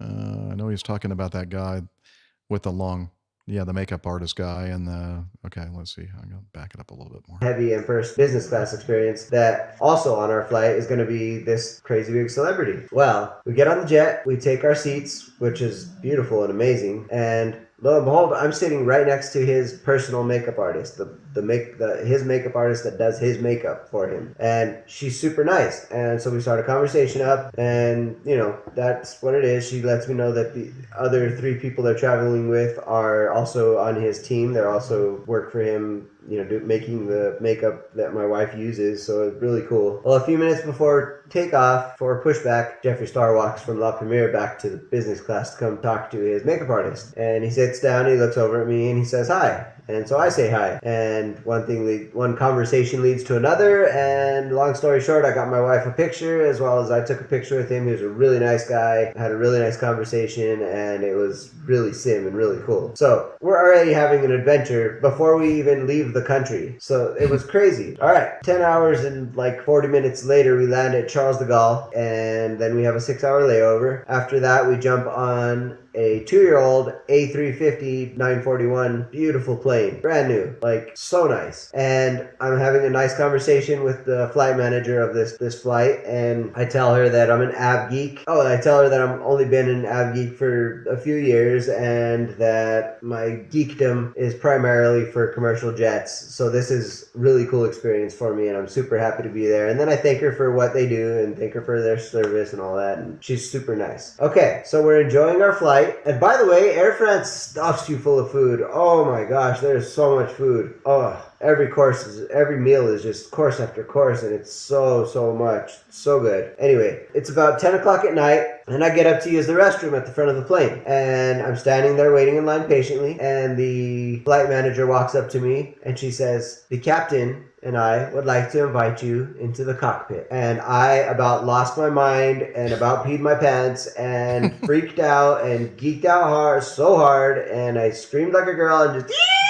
I could not believe that was happening. So she went and got my wife and brought the two of us into the cockpit at 41,000 feet as we flew over Athens, Greece at 10 o'clock at night. I cannot express through words how geeked out I was and how excited I was. This was amazing. This is one of the most amazing experiences I've ever had on a plane. Well, probably the most. The cockpit was huge and new and beautiful. I checked out all the instrumentation. We were at 41,000 feet, 539 knots. The captain was pointing things out on the ground in Athens as we flew over. We saw another jet fly under us 1,000 feet below. So like I got the full pilot experience. It was so amazing. The captain was also telling us that there's only 5 countries in the world where this is legal, that the pilots can invite people into the cockpit at their discretion. And he listed the 5. I remember him doing this, but I was so geeked out in the situation that I don't remember what he said. I don't remember the countries. Obviously France is one because we were able to go in there, but I will always be grateful to them for that experience. It was so cool. Even my wife, she's only a av geek by proxy because I am. She's not super into it like the APG, the PTUK, all these plane podcasts and meetups and all of us true av geeks. She's not like us, but she likes planes because I like planes. So, but even she was having a pretty geeked out moment and like just couldn't believe it was happening. She was enjoying herself too. So we got to stay in there for about 5 minutes until we flew completely over Athens and it was out of sight. Thanked them over and over ad nauseum. Went back to our seats and had a great rest of the flight into Cairo. Then we landed in Cairo and had 11 days of exploring Egypt and all the ruins and all the sites, and it was amazing. And if you guys want to check that out on my channel, Master of None, MASTR, no E, dash of dash none, I will be posting all the videos of Egypt. I filmed a whole trip. The first episode was released last Friday, and it's just all the planes and the flight over, so you can actually see the planes we flew on if you'd like. Episode 2 will be coming out today at noon. I'm actually finishing editing it right now. That is going to be our first day in Cairo. Next Friday will be the pyramids, Sphinx, and Egyptian Museum, etc., until we get through the entire trip. So there'll be quite a few videos, and I release them every Friday at noon. I may post them on my second channel, which is Captain Ridiculous Wits, just like my name in the comments. I do have other videos on there. I don't think I have any plane videos yet. I'm gonna put out plane videos, just not yet. And there's gonna be some changes to my channels soon, but the channels will be the same. The names are just gonna change a little bit. But yeah, if you'd like to check that out, please go visit those channels. Like, subscribe, share with your forewarning. On my Master of None channel, I post all my videos of me working in the toy box garage, which is what I call my garage. And I do auto repair and customization and installs and stuff like that. But forewarning, I do have a potty mouth when I'm working on cars, so just be ready for that. I also do home repairs and upgrades, and on my other channel, Captain Ridiculous Wits, I have puppy videos, I have skits that I did years ago, I have also home repairs and adventure videos and all kinds of stuff. So feel free to go check those out and watch some videos. At the end of the Egypt travel video series, I will be posting a recommendations on what to do and what not to do, or what to see and what not to see, and what to expect. So my wife and I made a list of all the things, and I'm going to film just like this and post a video of all of those things in Egypt. So if you are ever planning a trip, that'll be a great video for you to watch, so you know what to look out for and what, etc. Anyway, thank you APG community and hosts for listening to my long-winded story. I just wanted to leave an feedback on that because it's not every day you get to go into a cockpit of any jet during flight, much less a brand new A350. And as you're on an international flight, I still can't believe it happened. But anyway, thank you for listening to my long-winded story. Thank you, hosts, Captain Jeff and Captain Nick and everybody, Liz, for always putting out the show. And thank you, community, for being so cool. This is James Graves Brown, aka Captain Ridiculous Wits, aka the James of all trades, Master of none, signing out of my toy box garage. I'll see you guys soon. All right. Oh, his enthusiasm is absolutely infectious, isn't it? Yeah. I really was only joking when I said the 3 hours because I really enjoyed the second half of that. Wow, what a treat to get into a 350 cockpit. You've got one up on me there because even as a retired airline pilot, I don't think there are many airlines that would let me up onto the flight deck anymore. So, especially if they knew well you done. and your reputation. Yeah, well, flatulence spoils everyone's day. All right. Yeah, that was interesting to share your experience, your geeking out AvGeek experience in the cockpit of the 350. That's pretty cool. I just wish that you had remembered what the other 4 countries were that still allow people to come up.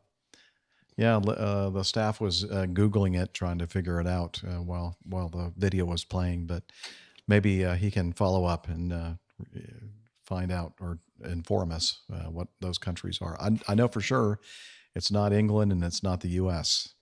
Yes, likewise, yes. Or not Canada either, yeah. All right, very good. Thanks again, James Graves Brown, for that video feedback. We do appreciate it. And we're going to continue moving on with some more feedback. And this from Jillian. And Jillian says, Liz, oh, wait a minute. This is not for Captain Nick and myself. It's for Liz. Okay, I can read it. I have Liz's permission. Liz, you must know that I think you're funny as hell with your little quips that you feed Jeff. Your comebacks are always hilarious, quick, and right on the money. I think you're a great part of the show. All right, we do too. Aside from that, a couple of episodes ago, you guys were thanking everybody who contributes to the production of the show. Captain Nick, Radio Roger, etc. But the one guy you left off was Hillel, the guy whose shower you interrupt every episode to have him come out dripping wet and explain Slack. It's very accommodating of him to do this.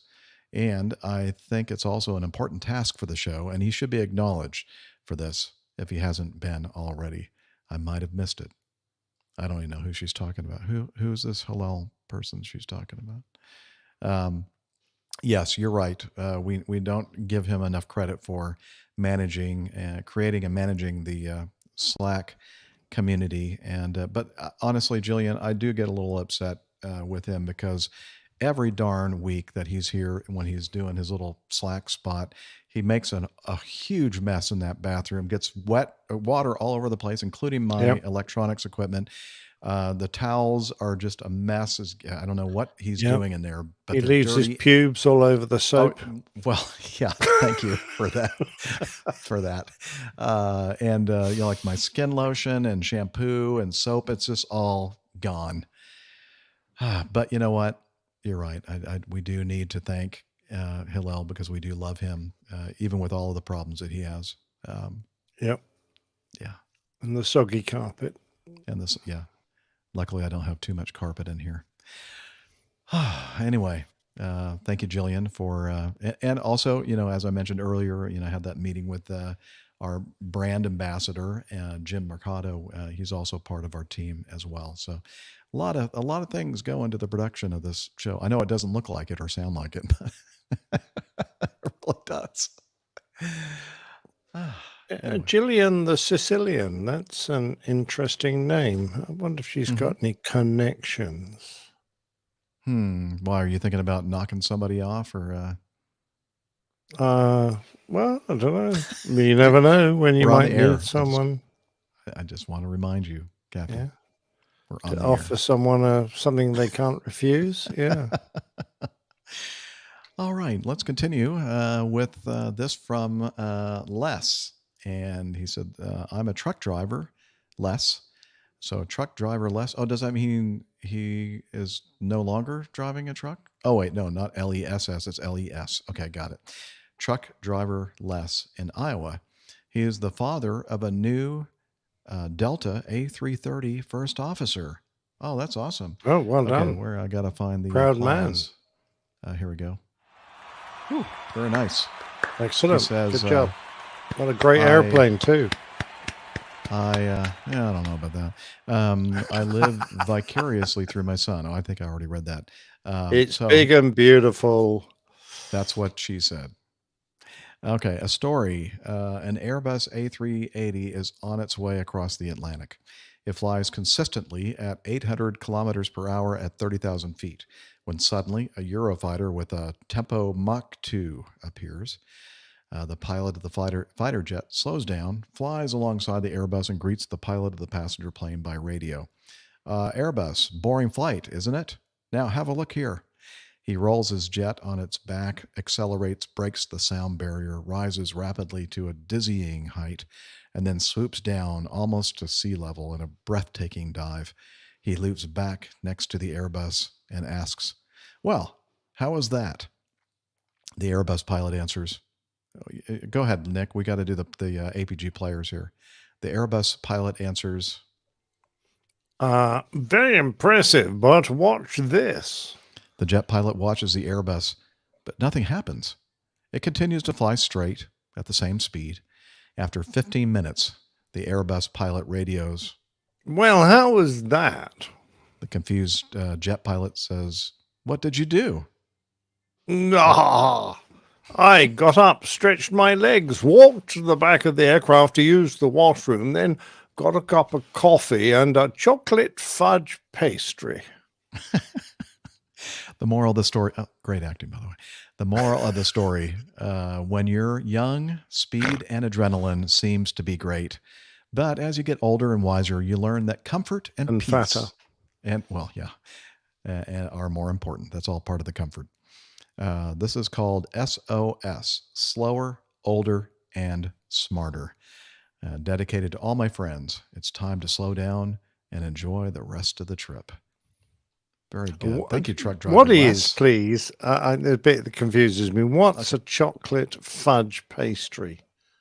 I don't think I've ever heard of such an animal. I think it's like a pastry that has maybe chocolate fudge filling or icing. Chocolate fudge in a pastry. Never heard of it. Danish, like a Danish, but instead of the pain au chocolat, you mean? Well, I don't know. I mean, we're Americans and cowboys here, so we do our best. You know? Okay, just I knew exactly how do they pack about. that fudge in? Well, I don't want to talk about packing fudge. Oh, okay. Thank you very much. Thank you, Les, and congrats again on your son's hiring at our sister carrier, Delta Airlines. I think absolutely you'll well really done. like it there. Maybe. Yeah. Let's see. Oh, okay. We have this is a triple Sam Bolog feedback segment. Greetings all. If you have not seen this, take a look on page 1 of the attached newsletter I receive. And this newsletter is OCX Driftline, Oceanic Explorations. I guess that's what that stands for. Lake Mead's B-29, 1948. A B-29 bomber aircraft being used for scientific research was flying at 230 miles per hour when it crashed in Lake Mead and sank in 280 feet of water. All the crew escaped and survived. In 2000, a private dive team discovered the wreck and illegally removed artifacts from the site, which is a national park. The artifacts were returned to the Park Service. In 2002, the aircraft was rediscovered and the National Park Service dropped an underwater camera and found the plane. There were ropes and lights from previous unauthorized dives, and parts of the aircraft were missing due to looting. In 2003, the park sponsored a team of technical divers to survey the wreckage. Being at almost 300 feet deep, it required a special diving expertise, equipment, and backup systems. The wreck is still monitored, and any dives on the site are by special NPS permit, which only a small number of dives allow with only a small number of dives allowed annually. As the lake level has fallen, more divers became interested, but do not plan on diving it soon. Billy Stedman is one of those people who monitors the site and says it's now in only 50 feet of water. Well, the Lake Mead levels have really dropped, but is currently off limits for any diving. So there were some pictures that Liz was showing, and we'll have in the show notes. You can read this newsletter of the B-29 at the bottom of Lake Mead. Interesting. Oh, and then later, it's an exciting dive down to 280 feet. You need, that's tough. But I guess a 50-foot you need dive is some pretty interesting easy. equipment and a lot of discipline to go down that deep. Yeah, but now you don't have to because the lake levels are so low. It's only in 50 feet. Yes, but now you can't snorkel. So there you go. Yeah, true. Not quite. I know. I'm not a diver, but I know that 50 feet is still kind of deep, but not like the 200. Oh, I think the free diving record is well beyond 50 feet. But yeah, I don't think most people can do that, though, can they? No. Yeah. That's interesting, though. Very interesting. Shame about people looting the wreck. That's always disappointing. But in the UK, those sort of places are usually classified as war graves. So it becomes a sort of doubly intrusive act if you dive onto a war grave. Not only is it illegal because it's a reserved area usually, because you're really going into places that you have no place being there. So yeah, I would imagine that they probably didn't recover any of the personnel on board. So they're, as you said, a war grave. I was reading the second page of this newsletter. I just couldn't help myself because there was a picture of what appeared to be a very large squid, and they're talking about the what is it called? The Humboldt squid. I saw that. It's vast, isn't it? Huge. I said, I once wanted to film some Humboldt squid underwater, and the captain warned me that I might not go home. Well, that's not good. Wow. I mean, I've seen all those black and white movies where those divers with big diving helmets get attacked by giant squid, but that is huge. Yeah, and they said that they were talking. I think the Humboldt squid can be up to 5 feet long and 110 pounds, but its bigger cousin, giant squid, has been recorded at 43 feet long, and the biggest is the colossal squid at up to 49 feet long and over 1,000 pounds. Yikes! Good Lord. That is a lot of calamari. Wow. Well. Okay. 8 legs, 2 sets of suckers, and 2 tentacles with hooks on the tips. Good Lord. They said they found like big giant whales with impressions of the sucker cups on them. Oh, wow. My goodness. Anyway, this is an aviation podcast, not a diving show. So I am going to... But, there's an awful lot of pilots out there who also scuba dive. That's true. It's one of those sports that sort of attracts pilots because, it's a fantastic environment, brand new environment to go into. And it's a bit like flying. Very good. Well, let's continue on with Sam number 2. Same Sam, just the second feedback from him. And let's see, he gives us that's right. I have a little video that I'm supposed to load up here. It's quite impressive, and you'll see what I mean here in a minute. Dun, dun, dun, dun, dun, and open. Okay. Here we go. Let's watch this little Instagram video. Oops. Oh, I'm sorry. I clicked on the wrong one. Here we go. Add to stream. Okay, there's a lady with a baby in her arm, right arm. She takes her suitcase out of the overhead bin and then closes the bin, like we all do, with our leg, with our foot. That is incredible, isn't it? Yeah, I mean, can you lift your foot over your head? No, I cannot. I mean, she's pretty tall anyway, too. I know she's got some clunky heels on those shoes, but yeah, but she's she's tall and elegant, and then just wow, that is so cool. That's amazing. Anyway, Sam says to us, after seeing this, I realize I've never seen anyone ever close an empty overhead bin. It should be a common courtesy among passengers to close them if you are the last to remove items. What do you think about that, Captain Nick? Uh-oh. 0 point. Back to the end of the queue. You got to start all over again now. Sorry, Sam. At the end of the flight, when all the passengers are off, certainly on my airline, I can't speak for every airline, but it was a requirement for the UK Civil Aviation Authority. The crew had to perform security checks and clear the cabin. So the first thing they did as soon as everyone was off was go down and open all the bins. And then they would do a sweep through and check all the seat areas, all the pockets, check all the bin areas to make sure that passengers hadn't left anything on. That was one reason. And make sure that lost items could be returned to them because they weren't that far away. You could usually catch them before they leave the airport. But mainly just to look for security problems.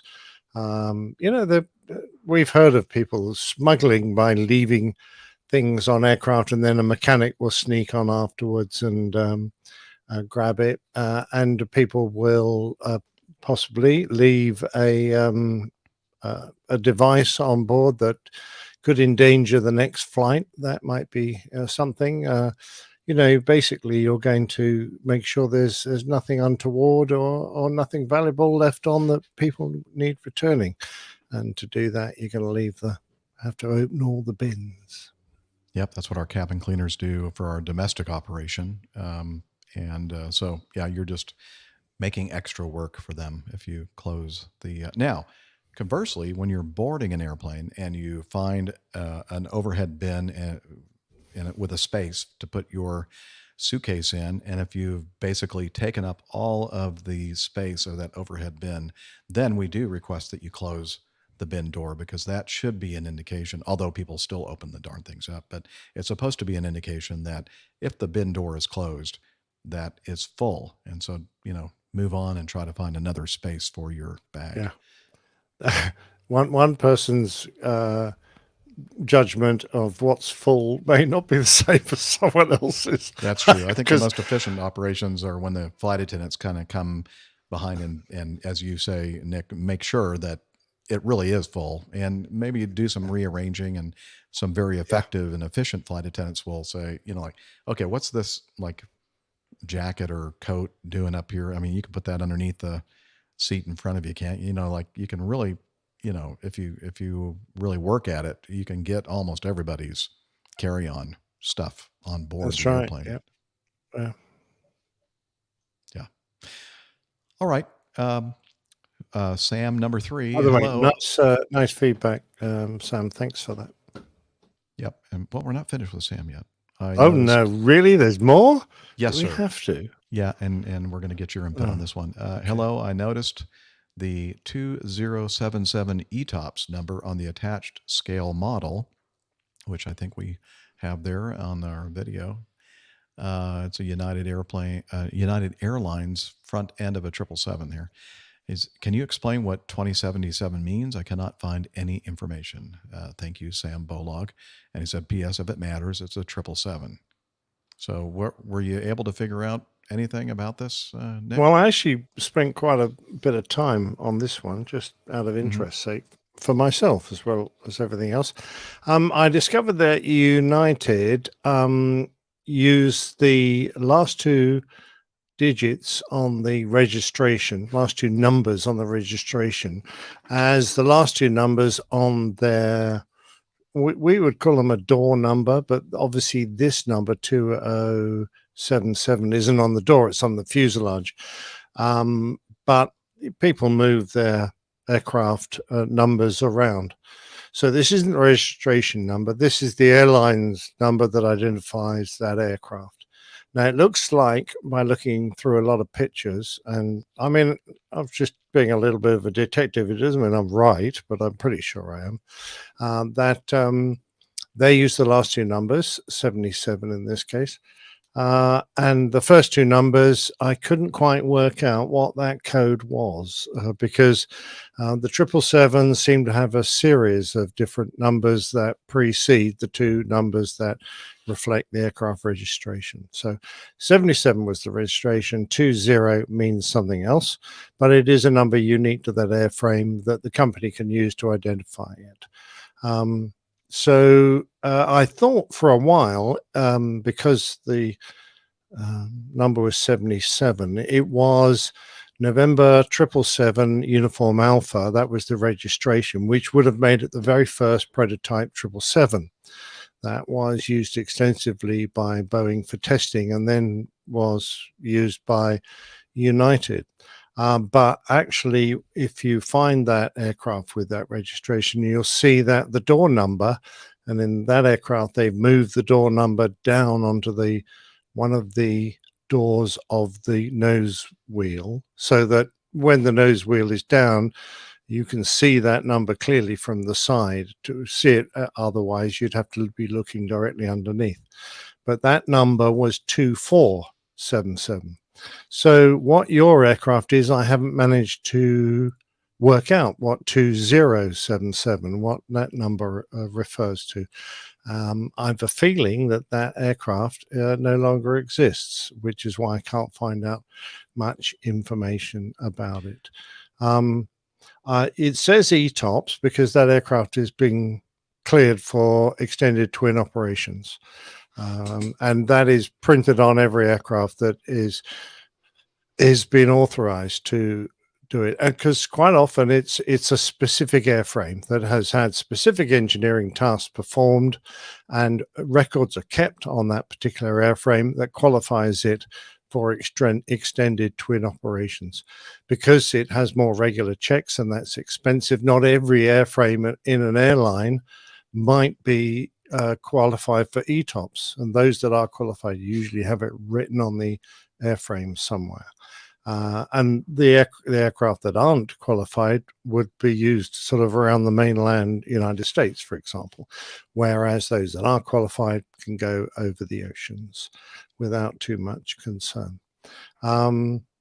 So in theory, the ETOPS 2077 was used for extended twin operations testing, but I can't find out the registration. I can't confirm that. That was just a sort of random comment in a blog that I discovered. I mean, for example, Boeing 777-200, November 219 Uniform Alpha, that's its registration, with United Airlines, has that number, and its number was its airframe number for the company was 2019, using the last two digits of its registration. And door number, for example, 0031, what that 00 preceding numbers mean, I have no idea, but their registration was November 2331 Uniform, and the door number, like I said, was and the door number, and the next aircraft in the production line was November 2332 Uniform. So that was one more on the registration. That was given the door number 2132 as opposed to 0031 for the preceding aircraft. So they're both 777-300 ERs. So I really don't know why one aircraft was given a 0031 and the other aircraft only one later. The MSN number was only one later, was given the door number 2132. So it confuses me. I can't see any logic behind that, but that's effectively what that number is. The fact that ETOPS and that door number are printed together on the side of the fuselage is irrelevant. They refer to different things. Okay, so they don't have to be together, those two markings, and they're usually not. If you look on current United Airlines fleets, all those door numbers are literally on the door of the nose wheel. There you go. And as you said, it's very important that you identify ETOPS capable aircraft. In fact, we had a story, I think it was either earlier in this year or maybe last year sometime, when where there was a situation where a non-ETOPS airplane was flown in a setting that was an ETOPS aircraft was required to perform the flight in. And remember, the airline got in a lot of trouble for that. Yeah, I don't remember exactly naughty. the details, Liz. What airline and what country, but yeah, it's important because there has to be special certification for the extended twin operations performance. I mean, obviously you shouldn't, if you're the captain, you shouldn't be allocated an aircraft that's not qualified for ETOPS, but it's one of those things you actually want to check when you do your walk around, and more importantly, when you get the aircraft, paperwork, that it is actually cleared for ETOPS if you're going to do an ETOPS flight. Just another darn thing you got to check. Yeah, amongst the myriad of other things. Yep. All right. Well, thank you, Sam. I know that wasn't a definitive answer, but as Nick says, I think he's right. It's some kind of an internal system to identify airframes or ships for in a certain fleet. Maybe there's you don't get rhyme or too many reason, ships. I find in well, most airlines. Ships, because they don't Well, really they don't fly very travel well as quickly as the airplanes do. It's right. Okay. They can't usually get to cruising altitude very easily. And is this it? Finally, it's going to be a nice short show. This is going to be worried. Don't worry, Liz. Trust me, our people will come through for us, and if not, then we'll get to. We'll make some up like we used to in the old days. Yeah, make it. Shh, we're not supposed to tell them. Sorry, Fred. Fred Poindexter, I think, is that your feedback name? Yeah. Okay. Curmudgeon. Yeah.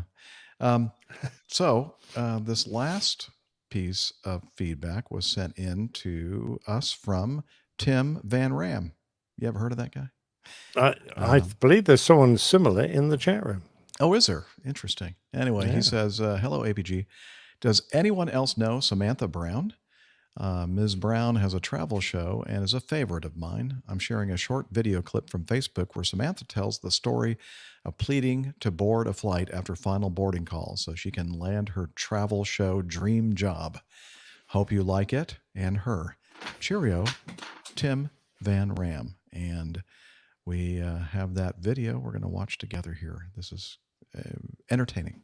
One question I get is, how did you get that job? Like initially, 24 years ago on the Travel Channel. And the truth is, I put myself in front of a plane. I had to audition for the production company down in Jacksonville, and that production company had me on an impossible to make connecting flight through Washington, Dulles. And I am running through the terminal, and I am running so fast and hard that I feel like my internal organs have all shifted up into my neck, and I'm going to barf out my heart. I make it to the gate. The gate agent says, I'm sorry, I called final boarding like 5 minutes ago, but just go down the jetway. Maybe they'll let you on. The jetway leads me outside, and there I see it. It's like a 50-seat jet, and so I make a run for it, and then I hear this man. Where do you think you're going?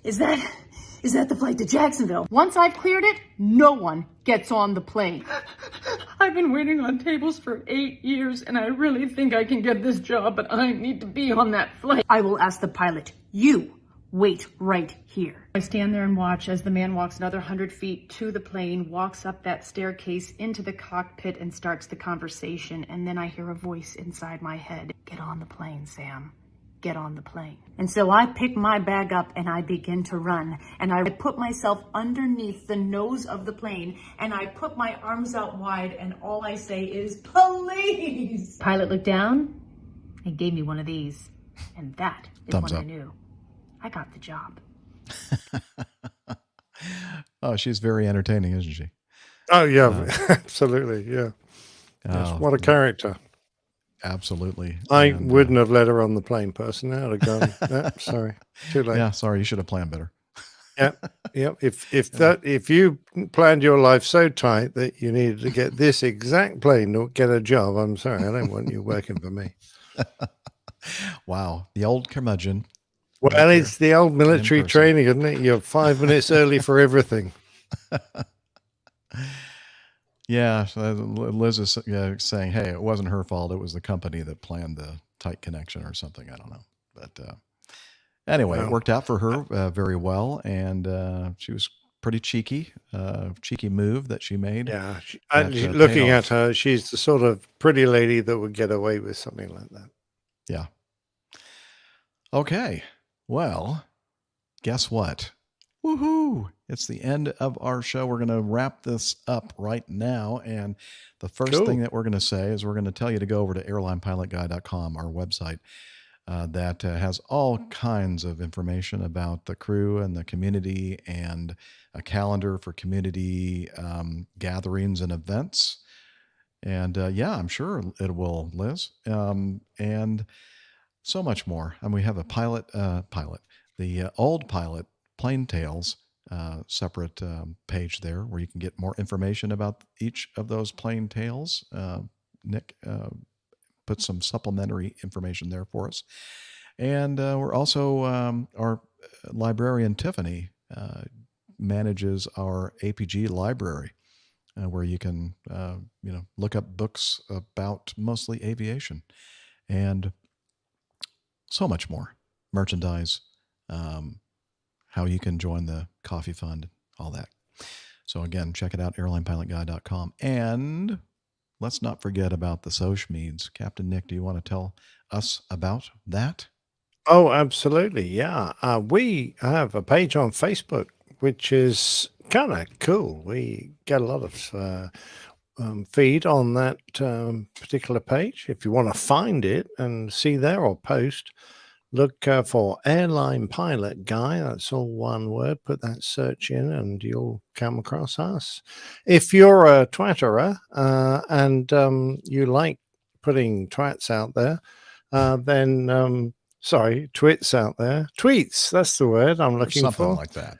Yeah, you need to tag at APG Crew to get hold of us, and then we'll spot that on the Instas, as Steph likes to say, but the Instagrams, as I prefer, just APG Crew will find us. But quite honestly, is Steph does a little bit on there, but the main thing you'll find on there from us is the artwork, which I put up there every week. There you go. Thank you very much for doing that. And we're also on Slack, and we talked about Hillel earlier. And like clockwork, he is always here, ready to tell. Hillel! Can you tell us about Slack? Okay, but I'm dripping wet. I know. We all know. What is it that he does that he needs to clean himself during the show? He's very hygienic. Yeah. Meticulous. Okay. Yes. I mean, if he sweats just the least bit, he's already back in the shower, getting all cleaned up.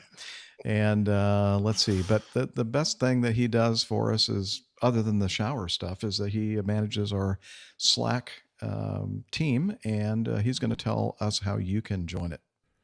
APG listeners, please join us on our Slack team. Slack is a communication, coordination, and sharing platform that works on your mobile, laptop, or browser. On Slack, we share news and ideas, we suggest episode and Plain Tales topics, we plan events and meetups. To get into the Slack team, please email me at slack@airlinepilotguy.com. That's SLACK, Sierra Lima Alpha Charlie Kilo @airlinepilotguy.com, or send me a tweet with your preferred email address to @Hillel, and I'll send you an invitation. That's Hillel, spelled Hotel India 11 Echo 1, and see you in Slack. Thanks a lot, Hillel. Appreciate it. Sorry, Jeff, I might have used all your skin lotion. See what I mean? Yeah, absolutely. What does he do? Flush it down the loo or something? I don't know, but he has very soft skin, apparently. Oh, God. Where does he keep it? Well, anyway, that's Slack and the social meds. And we also, of course, want to thank our producer, Liz Piper. Hey Well done, guys, Liz. well done. You really motored through those items today. Yes. All right. Send Well, in that thank you, feedback, Liz. everybody. Yeah, we do appreciate it. And Yeah, definitely. yeah, hopefully I'll see. I don't know, unless you're watching this thing live, you won't know that. Well, we've mentioned the PTUK APG meetup in a few previous episodes, so hopefully I'll get to see one or more of you there tomorrow. And until next week, we're wishing you clear skies, unlimited visibility, and tailwinds. Take care and God bless. Bye, everybody, and give Carlos my best. Oh, I'll do that. Safe driving, Jeff. Have a good time. Thanks. Bye. Bye.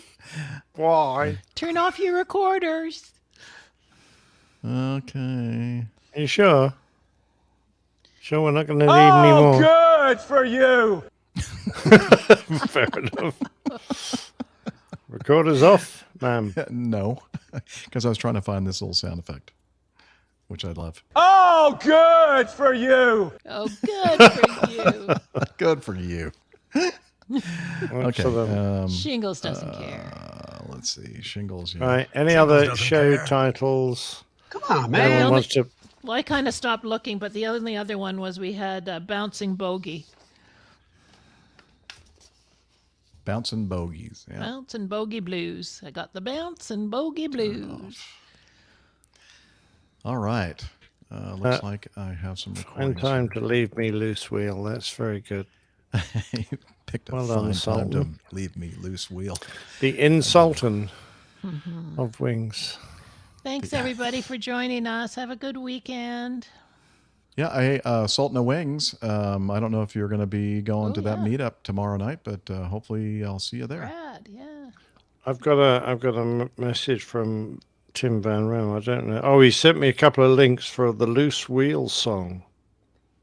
Oh, I don't think I've heard that. No, yeah. You picked a fine time to leave me Lucille is the actual song. Absolutely. Leave me loose. Oh, no, turn it off. Oh, sorry. We'll get a YouTube strike. Okay. It will pick that Bye, up. Tanya. Bye, everybody. All right. Cheery bye, folks. And in the All right, broadcast. bye-bye, everybody. Have a great weekend, and Yeah. we'll see you. See you again.